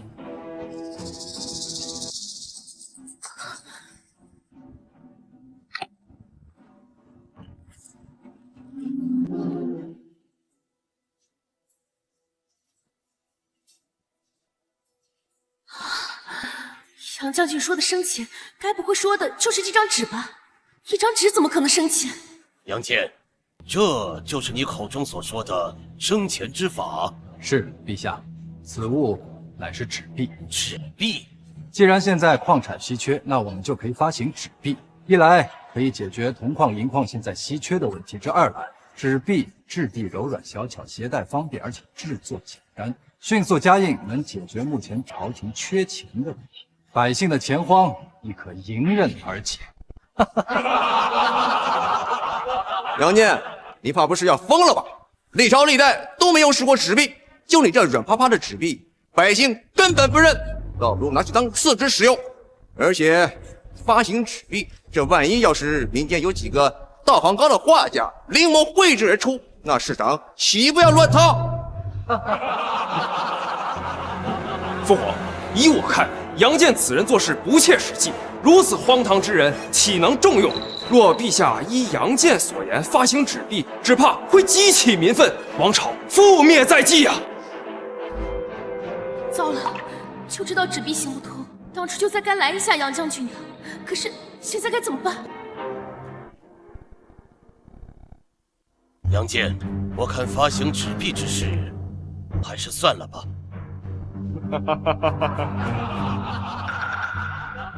因为纸币之事，从古至今也从未有过开创先例，而且纸币不同于铜币、金银锭一般货真价实，而且百姓确实难以接受啊！哼，我就说吧，你拿了一张破纸，抹了些油墨，就想当金钱使用，杨戬，你怕是想钱想疯了吧？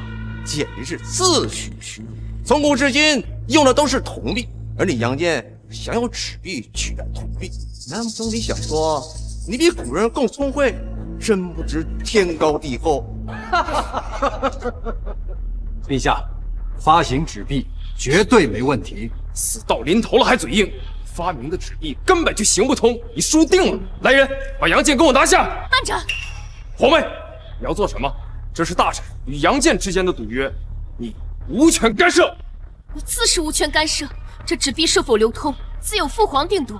结局未揭晓前，你无权做出决定。不过就是一条等死的狗罢了。陛下，只要所有人都相信官家是为百姓好，哪怕只写着华元通宝4个字的纸，都能当钱用。铜币只不过是一个流通工具，它所具有的价值是国家赋予的，也是百姓对一个国家信用的肯定，这才让铜币具有意义。就像现在的民间，没有人再会用覆灭的前朝铜币来进行交易，是一个道理。陛下，百姓要的从不是货币适合材质、适合样式，他们看的只是国是否昌盛，朝廷是否接纳采用。只要国还在，朝廷认证了的，那百姓一定会用。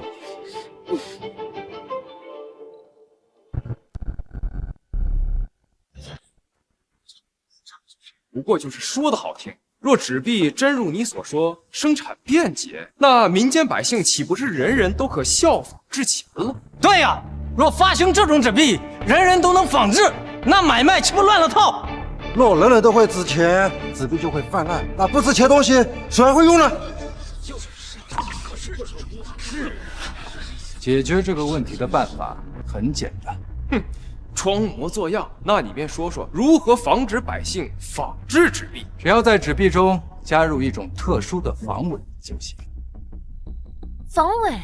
杨戬，这何为防伪啊？陛下，所谓防伪，就是在纸币中加入不易被人察觉的特殊粉末，这样就能辨别真假。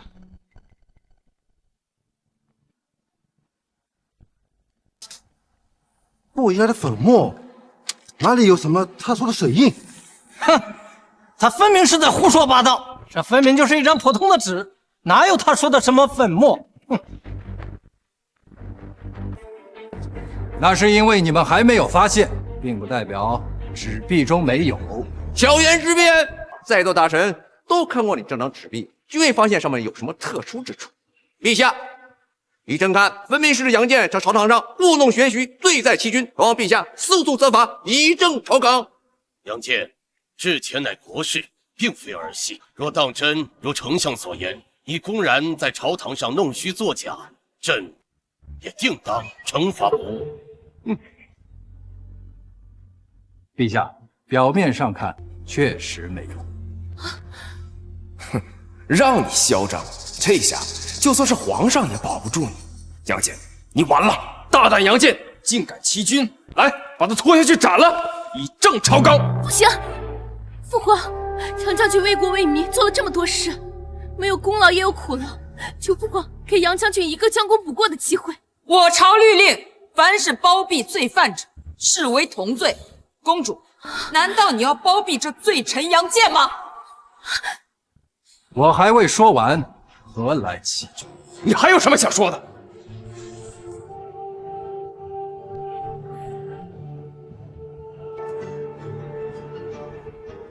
大臣们早有火光照顾，分明什么都没发现。杨戬，看你耍什么花样！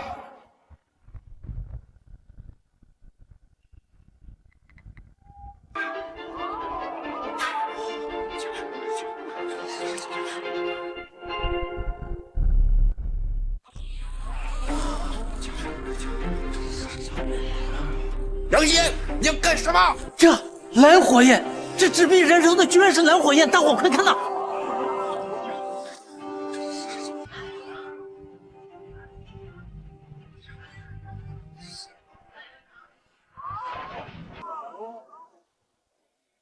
啊，这怎么可能？妖术，这是妖术！这不是什么妖术，换谁来烧都可以。谁愿意一试啊？父皇，儿臣愿意一试。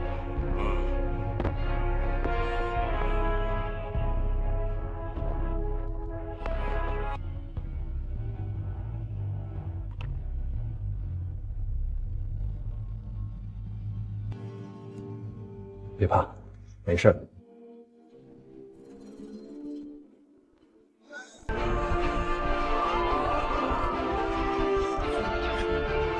这火可真漂亮。是啊，真好看。不过这火焰怎么是蓝色的？跟普通红色火焰不一样，就像变戏法似的，可真神奇。因为我们在制作纸币中加入了一些特殊的粉末，而这些特殊的粉末遇到火焰，会让火改变颜色。原来如此，妙哉妙哉！陛下，这防伪水印只有朝堂能掌握其中机密，绝不会传至民间，这样民间就无法仿制，也避免了纸币泛滥。同时，这样做能遏制往铜币中注入铁粉赚取黑心钱的不良铸币商。陛下，只有纸币流传开，那朝堂才能真正掌握天下钱财的流向。陛下，好，杨将军真乃神人啊！发行纸币，绿洲缜密，暗合天道，实乃治国良策，着即颁行。臣谢陛下。如今杨建在朝堂地位日益稳固，想除掉他越来越麻烦了。真是没用，连个人都处理不了。看来得怎么做打算？既然纸币发行已经成功，在座的各位大臣还有何话要说？还有谁要阻止我推行新政的？丞相，太子，说。好，既然众卿都没有问题，即日起由杨建推行新政。臣接旨。推行新政期间，任何大臣及其官员都务必配合杨将军，任何人都不得干预阻拦，若有干预阻拦者，斩！众卿可都明白了？明白。那就退朝。退朝。谢陛下，陛下，谢谢陛下。陛下，臣妾身子最近好像感染了些风寒。那需不需要朕为你传太医看看？啊，无妨，臣妾回寝宫休息一下便好。那皇后注意身体。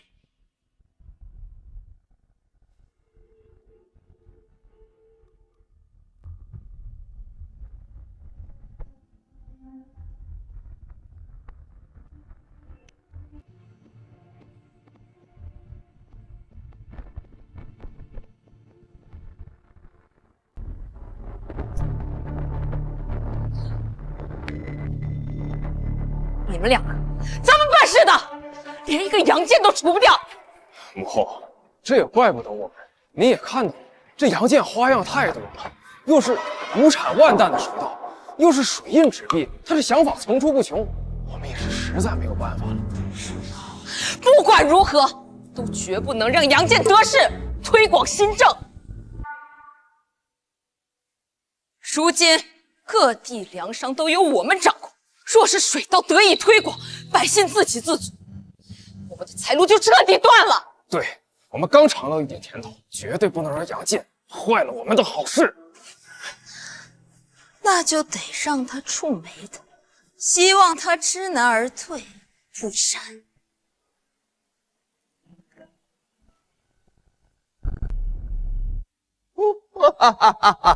好。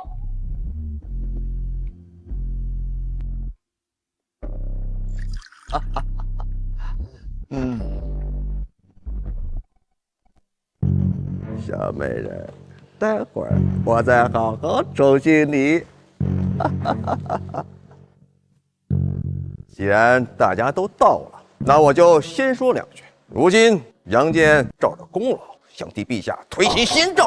他想推，便让他推呗，反正他推的是新政，又不是我们。让他推，此刻他推的是新政，那明天推的就是我们。新政我真实行，你们以为还有现在的好日子吗？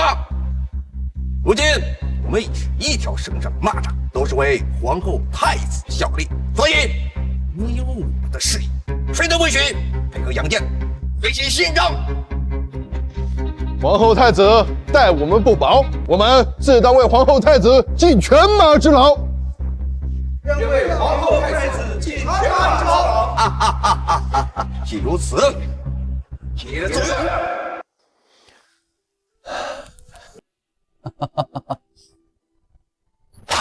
太好了，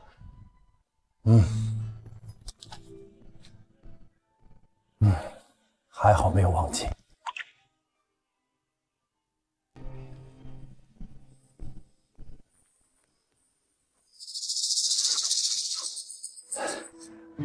你怎么来了？怎么，这儿本公主不能来吗？抱歉，公主，臣不是这个意思。好了，是父皇让我来的。过段时间父皇寿宴，特让我来通知你参加寿宴。好，劳烦公主回禀陛下，臣一定会来参加。好，公主，这是火枪的制作图纸，请劳烦工匠务必赶紧制作出来。可是现在外敌并未来犯，为何如此着急赶制这火枪？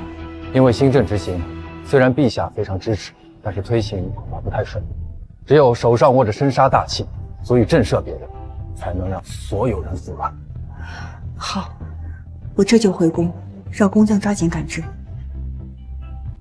谢公主。你我之间无需言谢。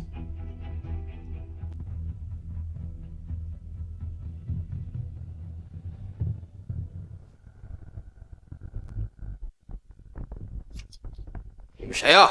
今日中书府不待客，请回吧。我乃杨坚，来此有要事相商，速去通报。你是杨坚？丞相病了，不方便见客，请回吧。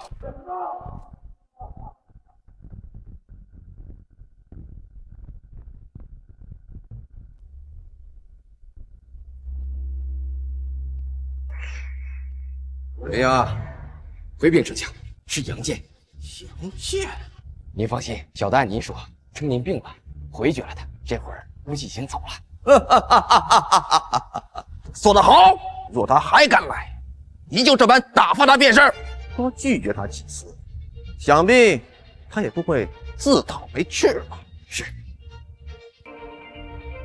接着喝。来，喝，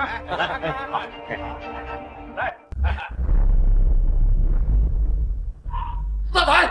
何人胆敢擅闯中书府？是我杨坚。杨坚，你好大的胆子！纵有皇上青睐，这中书府也是你说闯就闯的。今日定会在皇上面前去告你。够！丞相还是先担心担心自己吧。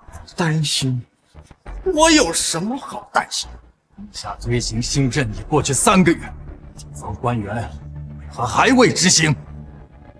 要问就问他们去，问我做甚？作为丞相，督促地方官员执行新政，不是你应该做的吗？是又如何？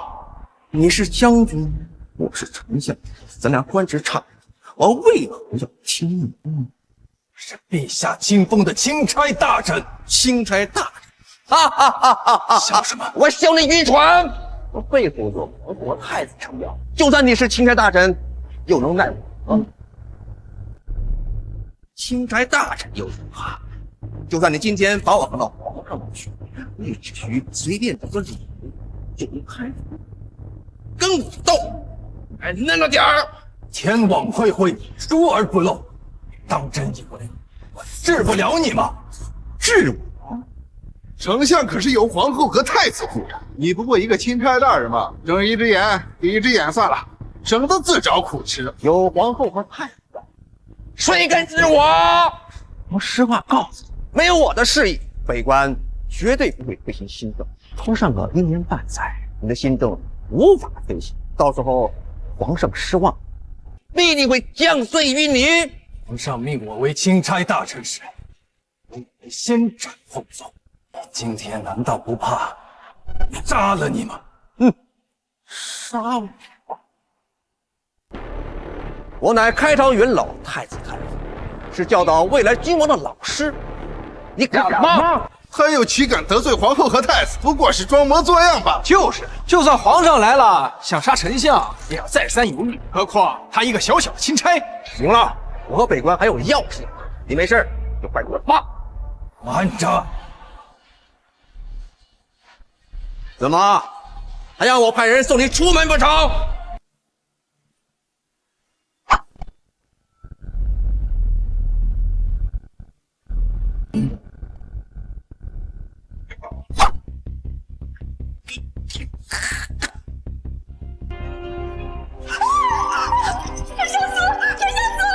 杨戬，这里可是中书府司，你居然当着百官的面误认上给丞相！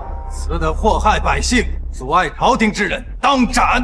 就算丞相有罪，那他也是朝廷命官，应当由陛下亲自裁决，怎可由你随意处置？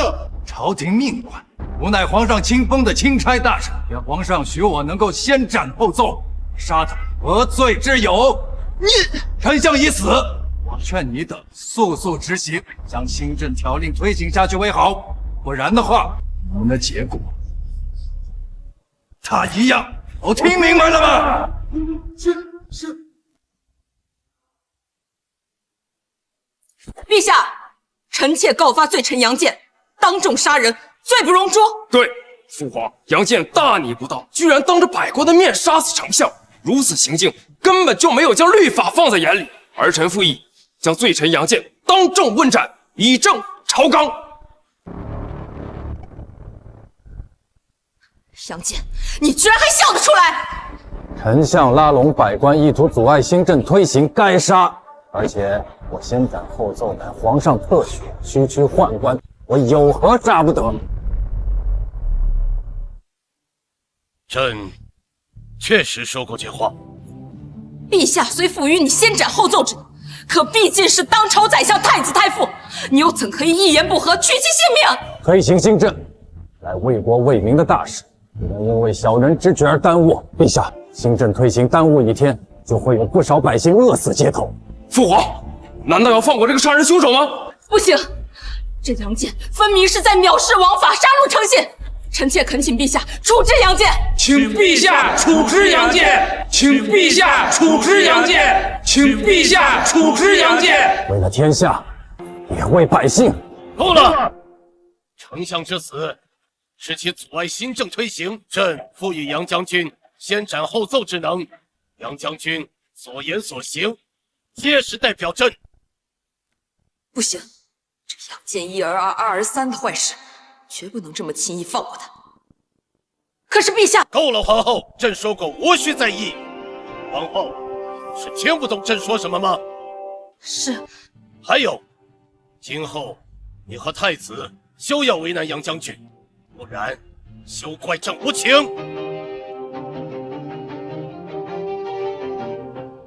退朝！臣等告退。要死你！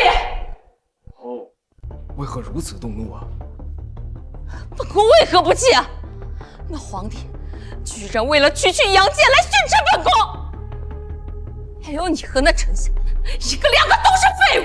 还好你不是为本宫所生，若是本宫亲生，非得被你气死不可！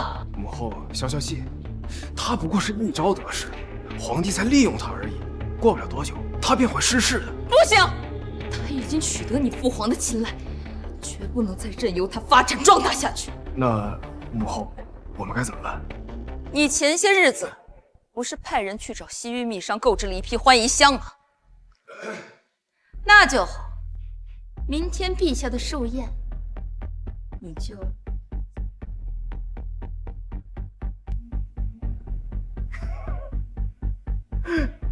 母后这手段高。实在是高。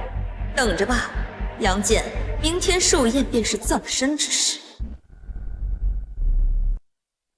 婴儿，快点儿！公主来了，怎么样，美不美？够美了。公主打扮如此漂亮，想必不是为了皇上，而是为了那杨大人吧？你休要乱说，我穿成这样，自然是为了给父皇贺寿。是。对了，贺礼。糟了，贺礼被拉在行宫了，寿宴马上就要开始了。婴儿，你快回去帮我取一趟。好，我这就去拿。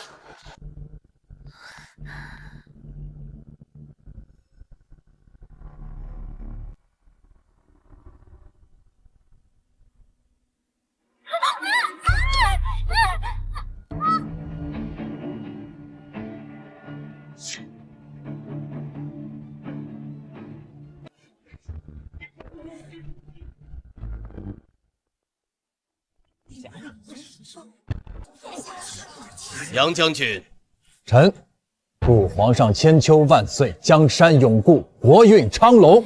好，朕还是辛苦杨将军为朕排忧解难。臣定当竭力。好，喝。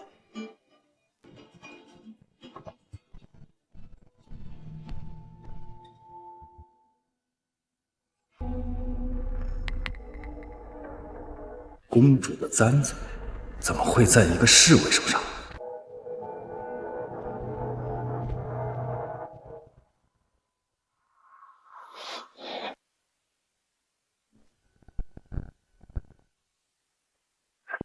站住！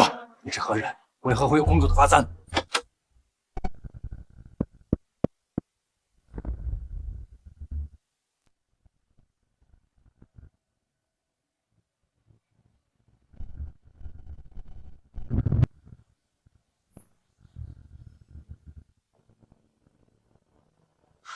公主，公主，公主，来，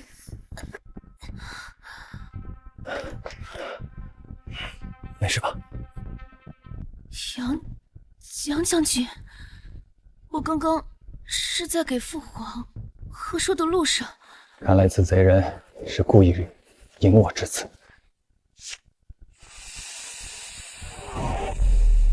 公主，快捂住口鼻！此处空气中弥漫着一种香气。此香有何不妥？臣在边疆驻守10年，曾在边境待过一段时间，在缴获的物品当中闻到过此香。此香的名字叫欢宜，是西域特有的，是男女纵欲之香，具有催情之效。纵欲之香？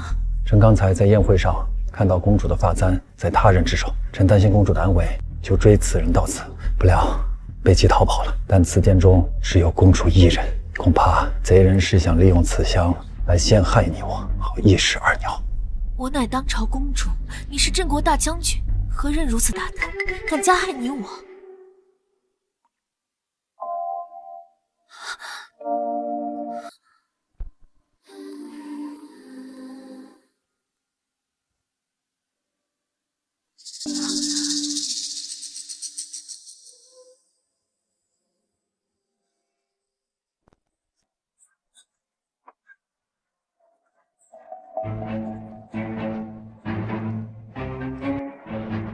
待我回去后，协同母后将父皇引导至此。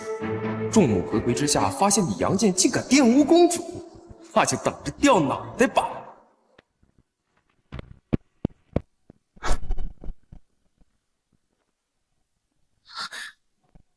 太子，难道这一切都是他安排的？未必，凭他一人断不肯如此大胆行事，恐怕背后有幕后策划。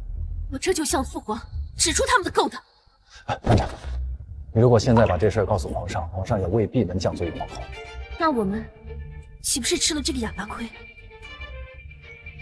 没事，我有办法。公主，你就瞧好吧。都过去这么长时间了，怎么还没弄好？怎么了，皇后？陛下，臣妾可能是有些乏了，想先回宫休息。这样啊，行，那皇后先去歇息，注意身体。谢陛下，我们走。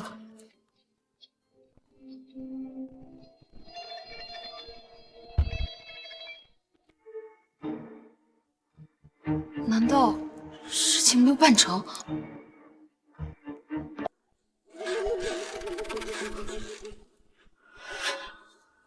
你现在去通报皇上，该怎么说？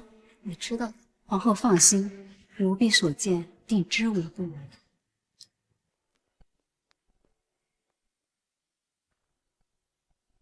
杨建，这次你必死！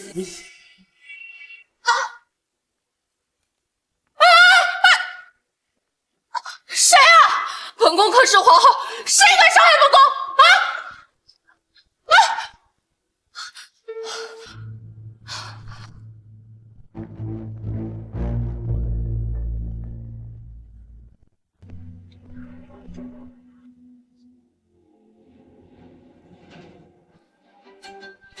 太子，你不是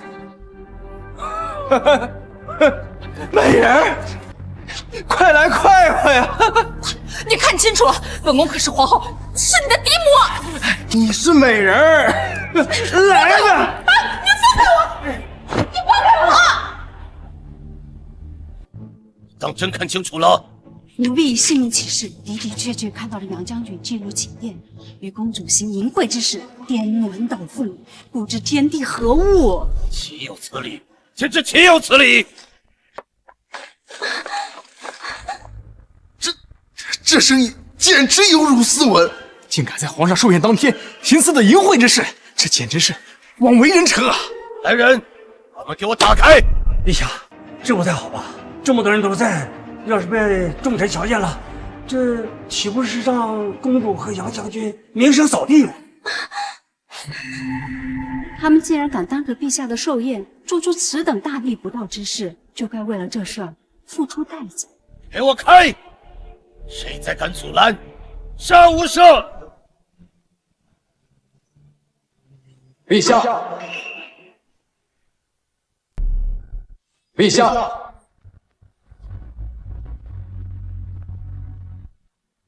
父皇。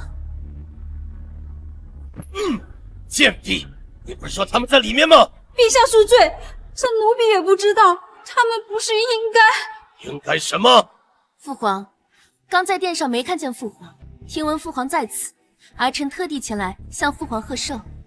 这是儿臣为父皇准备的贺礼。那你？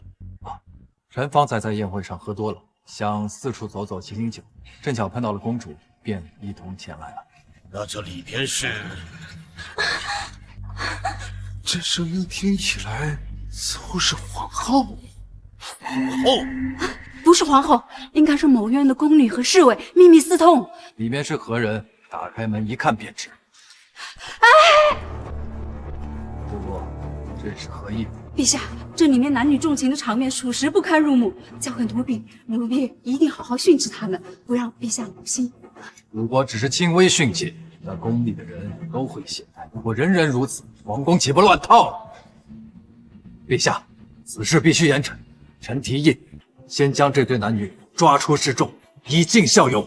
那就依杨将军所言，开门。不能进，不能进啊！啊！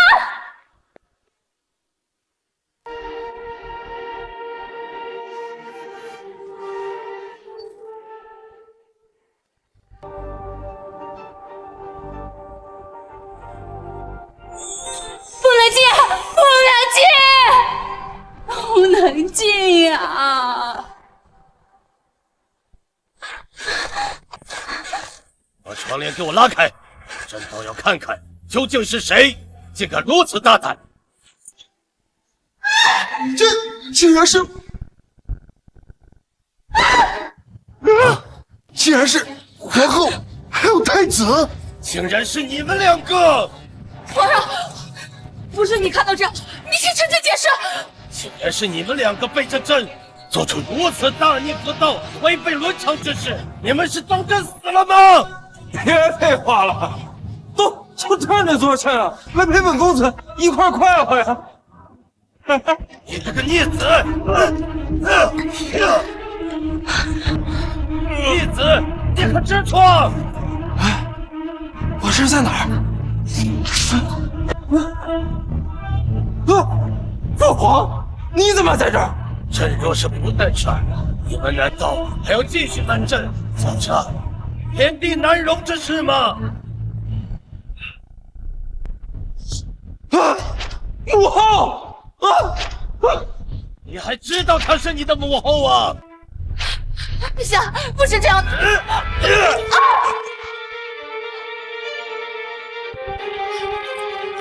陛下，是他，是杨戬，故意陷害臣妾和太子，想挑拨臣妾与陛下之间的关系。臣妾真的是冤枉的。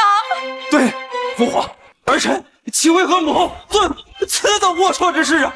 就是杨戬，是他要加害于儿臣和母后啊！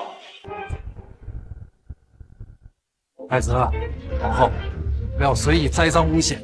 人和公主方才到，对这里发生的事毫不知情。各位大臣有是啊，你这个逆子，这么多双眼睛都在看着呢，这明明都是你跟皇后在私通，都到这个时候了，你还不思悔改，百般狡辩呢？陛下，就是杨戬，这一切都是杨戬编排好的。他给太子下药，再把本宫引过来，等陛下跟大臣们到的时候，好看见，好让你们误会我们啊！对，皇上为何来此？皇后难道不知情吗？你的计谋，本宫如何知晓啊？娘娘的意思是，臣是故意买通你身边的掌事姑，又故意把您和太子关在这儿，还故意利用自己和公主清白，把皇上引至此，对吧？你这个贱妇，明明是你做的丑事，还把脏水泼在杨将军的身上，你哪里有半点做皇后的样子啊？朕现在看到你就恶心。陛下不是这样的，陛下。来人，将皇后永禁交房殿，非死不得出。这与皇后此生无复相见。陛下不要，陛下不要，陛下！你太子，把你关进宗祠，好好反省3个月。3个月之后，若再找不出自己错在哪儿，就永远给朕跪着。父皇，儿臣是冤枉的，父皇。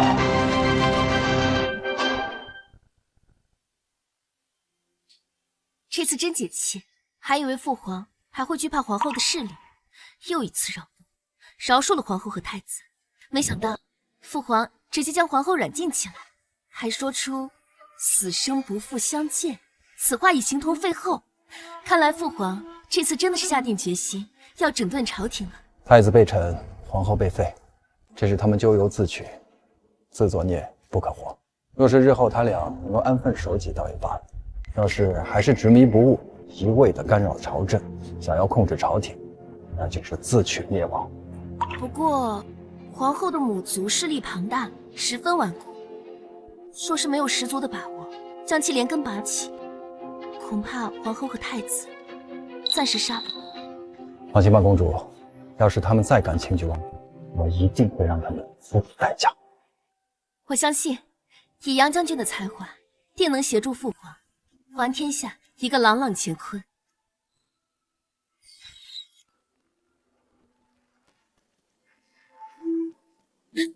看，那是大臣们为父皇寿宴准备的烟花，好美啊！是啊，这一朵朵硕大又金碧辉煌的烟花，跟你火枪迸发出来的火花很像。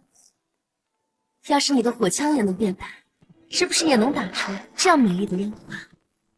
对呀，可以变大，威力更强。太好了！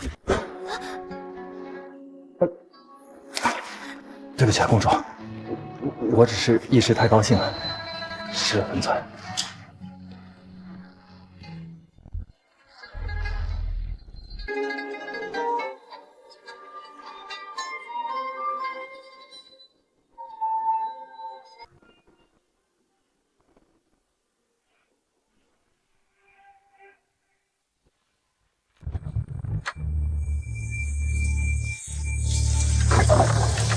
后，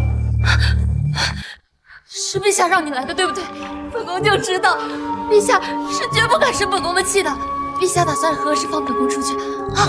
母后，是儿臣自己要来的。啊，母后小心！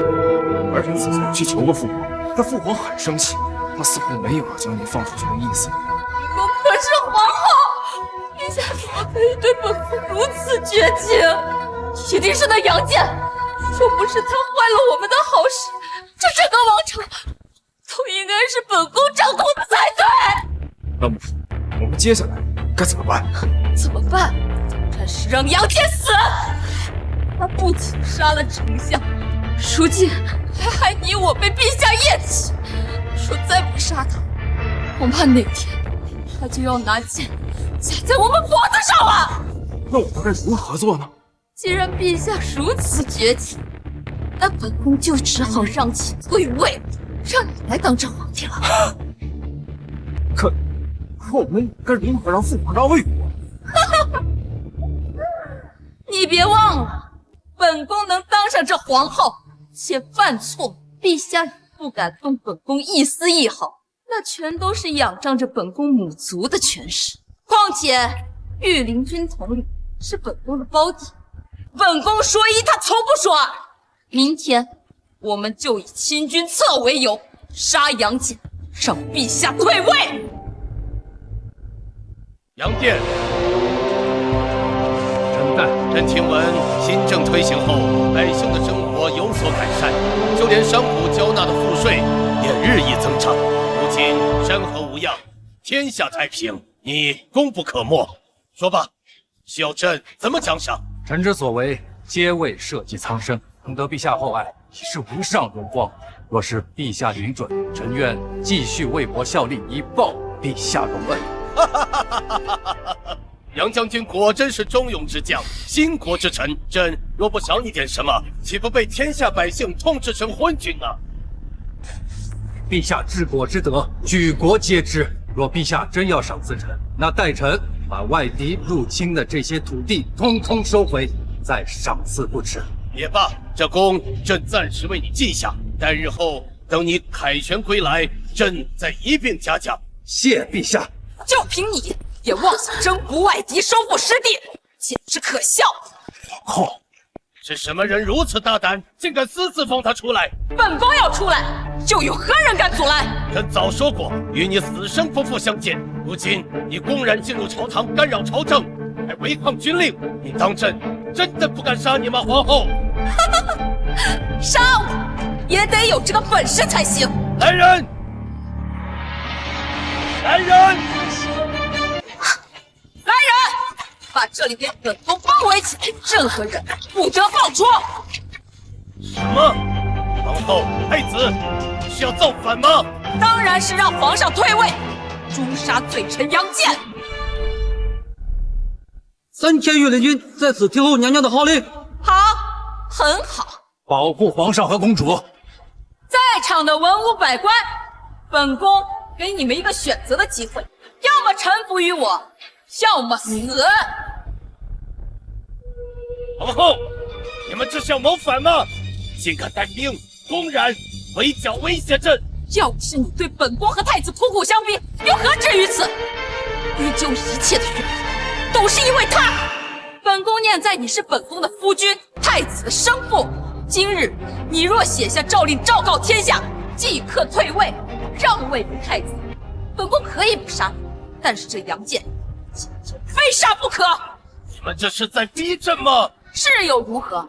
如今所有权势为本宫掌握，要么顺势而行，要么死。都死到临头了，你笑什么？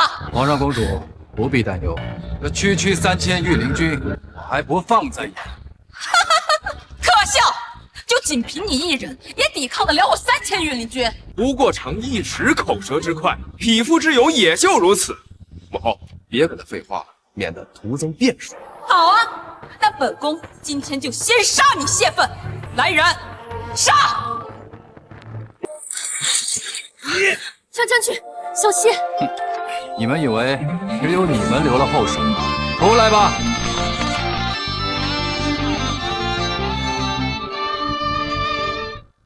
这些人拿着金属把手的武器，莫非就是你当初所说的火枪？陛下慧眼如炬，这个正是臣发明的火枪。可火枪威力再大，对方却足足有3000人马。可是你装备的这火枪才仅仅有4个人，如何跟御林军对抗呢？陛下无需担忧，臣待会就让您见识一下这火枪真正的威力。父皇啊，你睁大眼睛看看，这就是你所谓的尽忠尽责的将军，生死时刻就带了这么寥寥几个人，简直就是拿你的性命开玩笑啊！公主啊，当初你若是听我们的话，将杨戬斩首，换一人拍，也不至于落到如今这个下场啊！天子决策，岂容你们质疑？若不是杨将军协助父皇，而今又怎会天下太平？分明是你们狼子野心，想要谋朝篡位！住口！若再敢多说一句，我就撕烂你这张嘴！笑什么？杨戬，你若现在肯乖乖跪下给本宫磕头，本宫倒是可以答应给你留具全尸，如何啊？这倒不用，因为死的并不是我，而是你。你当真以为仅凭这区区4人就可以抵御本宫的3000御林军啊？对付你们这4人足矣。口出狂言！你今天就要为你狂妄自大付出代价！是火枪又如何？4人，本宫不手可。多说无益，是真是假，你们试试就知道了。死到临头还嘴，那本宫就送你去地府见阎王！给我杀了杨戬！冲！预备，放！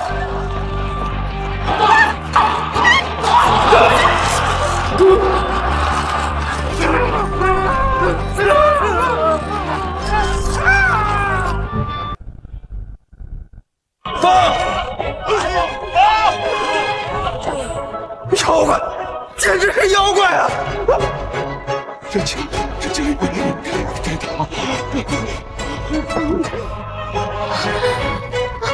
没想到火枪的威力竟如此之大，3000御林军居然全被杨将军研发的火枪给射杀了。当初看杨将军便只是用火枪时，只觉得射出的火花好看，没想到威力居然这么强。这怎么可能？我的3000御林军就这么没了？不可能，绝对不可能！我是在做梦，对，我是在做梦！不要杀我！我还不想死，我还不想死啊！别杀我！废物，都是废物！火枪的威力如此恐怖，得此神兵利器，何惧外敌啊！既然无关人等都已清醒，无朝篡位的奏折，好算算了吧。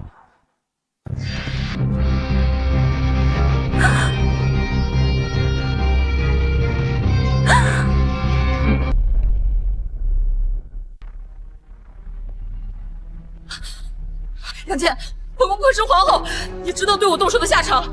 别过来！啊！你要是真的对我动手，我会让你还有国还有百姓全都后退！本宫让你后退！还有你们，给我去死！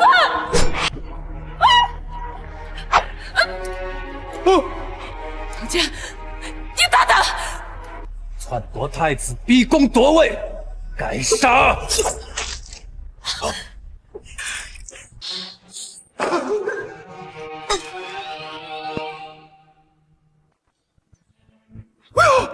我不想死，我不想死！身为太子，却不思百姓疾苦，伙同皇后一起祸乱朝廷，这是民不聊生，该死！杨戬，你再厉害也没有用，父皇只有我这一个儿子，你杀了我，皇室的血脉就断了。丧天良，灭人性，早就是太子之德。国家交到你手，真的是愧对百姓，有毁家国。陛下，陛下，你当真要由人杨戬在这殿内肆意妄为吗？陛下，父皇，儿臣觉得杨将军说的没错，天子德行，若无日月昭昭，天下百姓必心生暗系。你给我闭嘴！我是太子，这是为了那天下公主，你不能杀我！陛下，杨建他独揽专权，肆意妄为，难道你就不怕他？老匹夫们，听好了，杨建，朕从来就是国，而不是君，你不能杀我！杨建。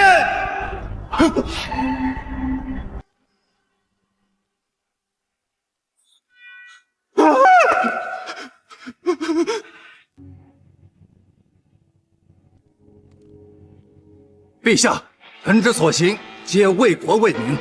若您为此要降罪，臣甘愿受罚。父皇，镇国将军杨建，德才兼备，智勇无双，助朕平定山河，勇冠三军，今特此其为武王。与公主和亲，赐丹书铁券，世袭罔替，10亿万户，统领三军。陛下，您这是？你们还不拜见武王？拜见武王！可皇上，怎么是不满意赐赏，还是不满意赐婚呢？不是，臣今生今世，非公主不娶。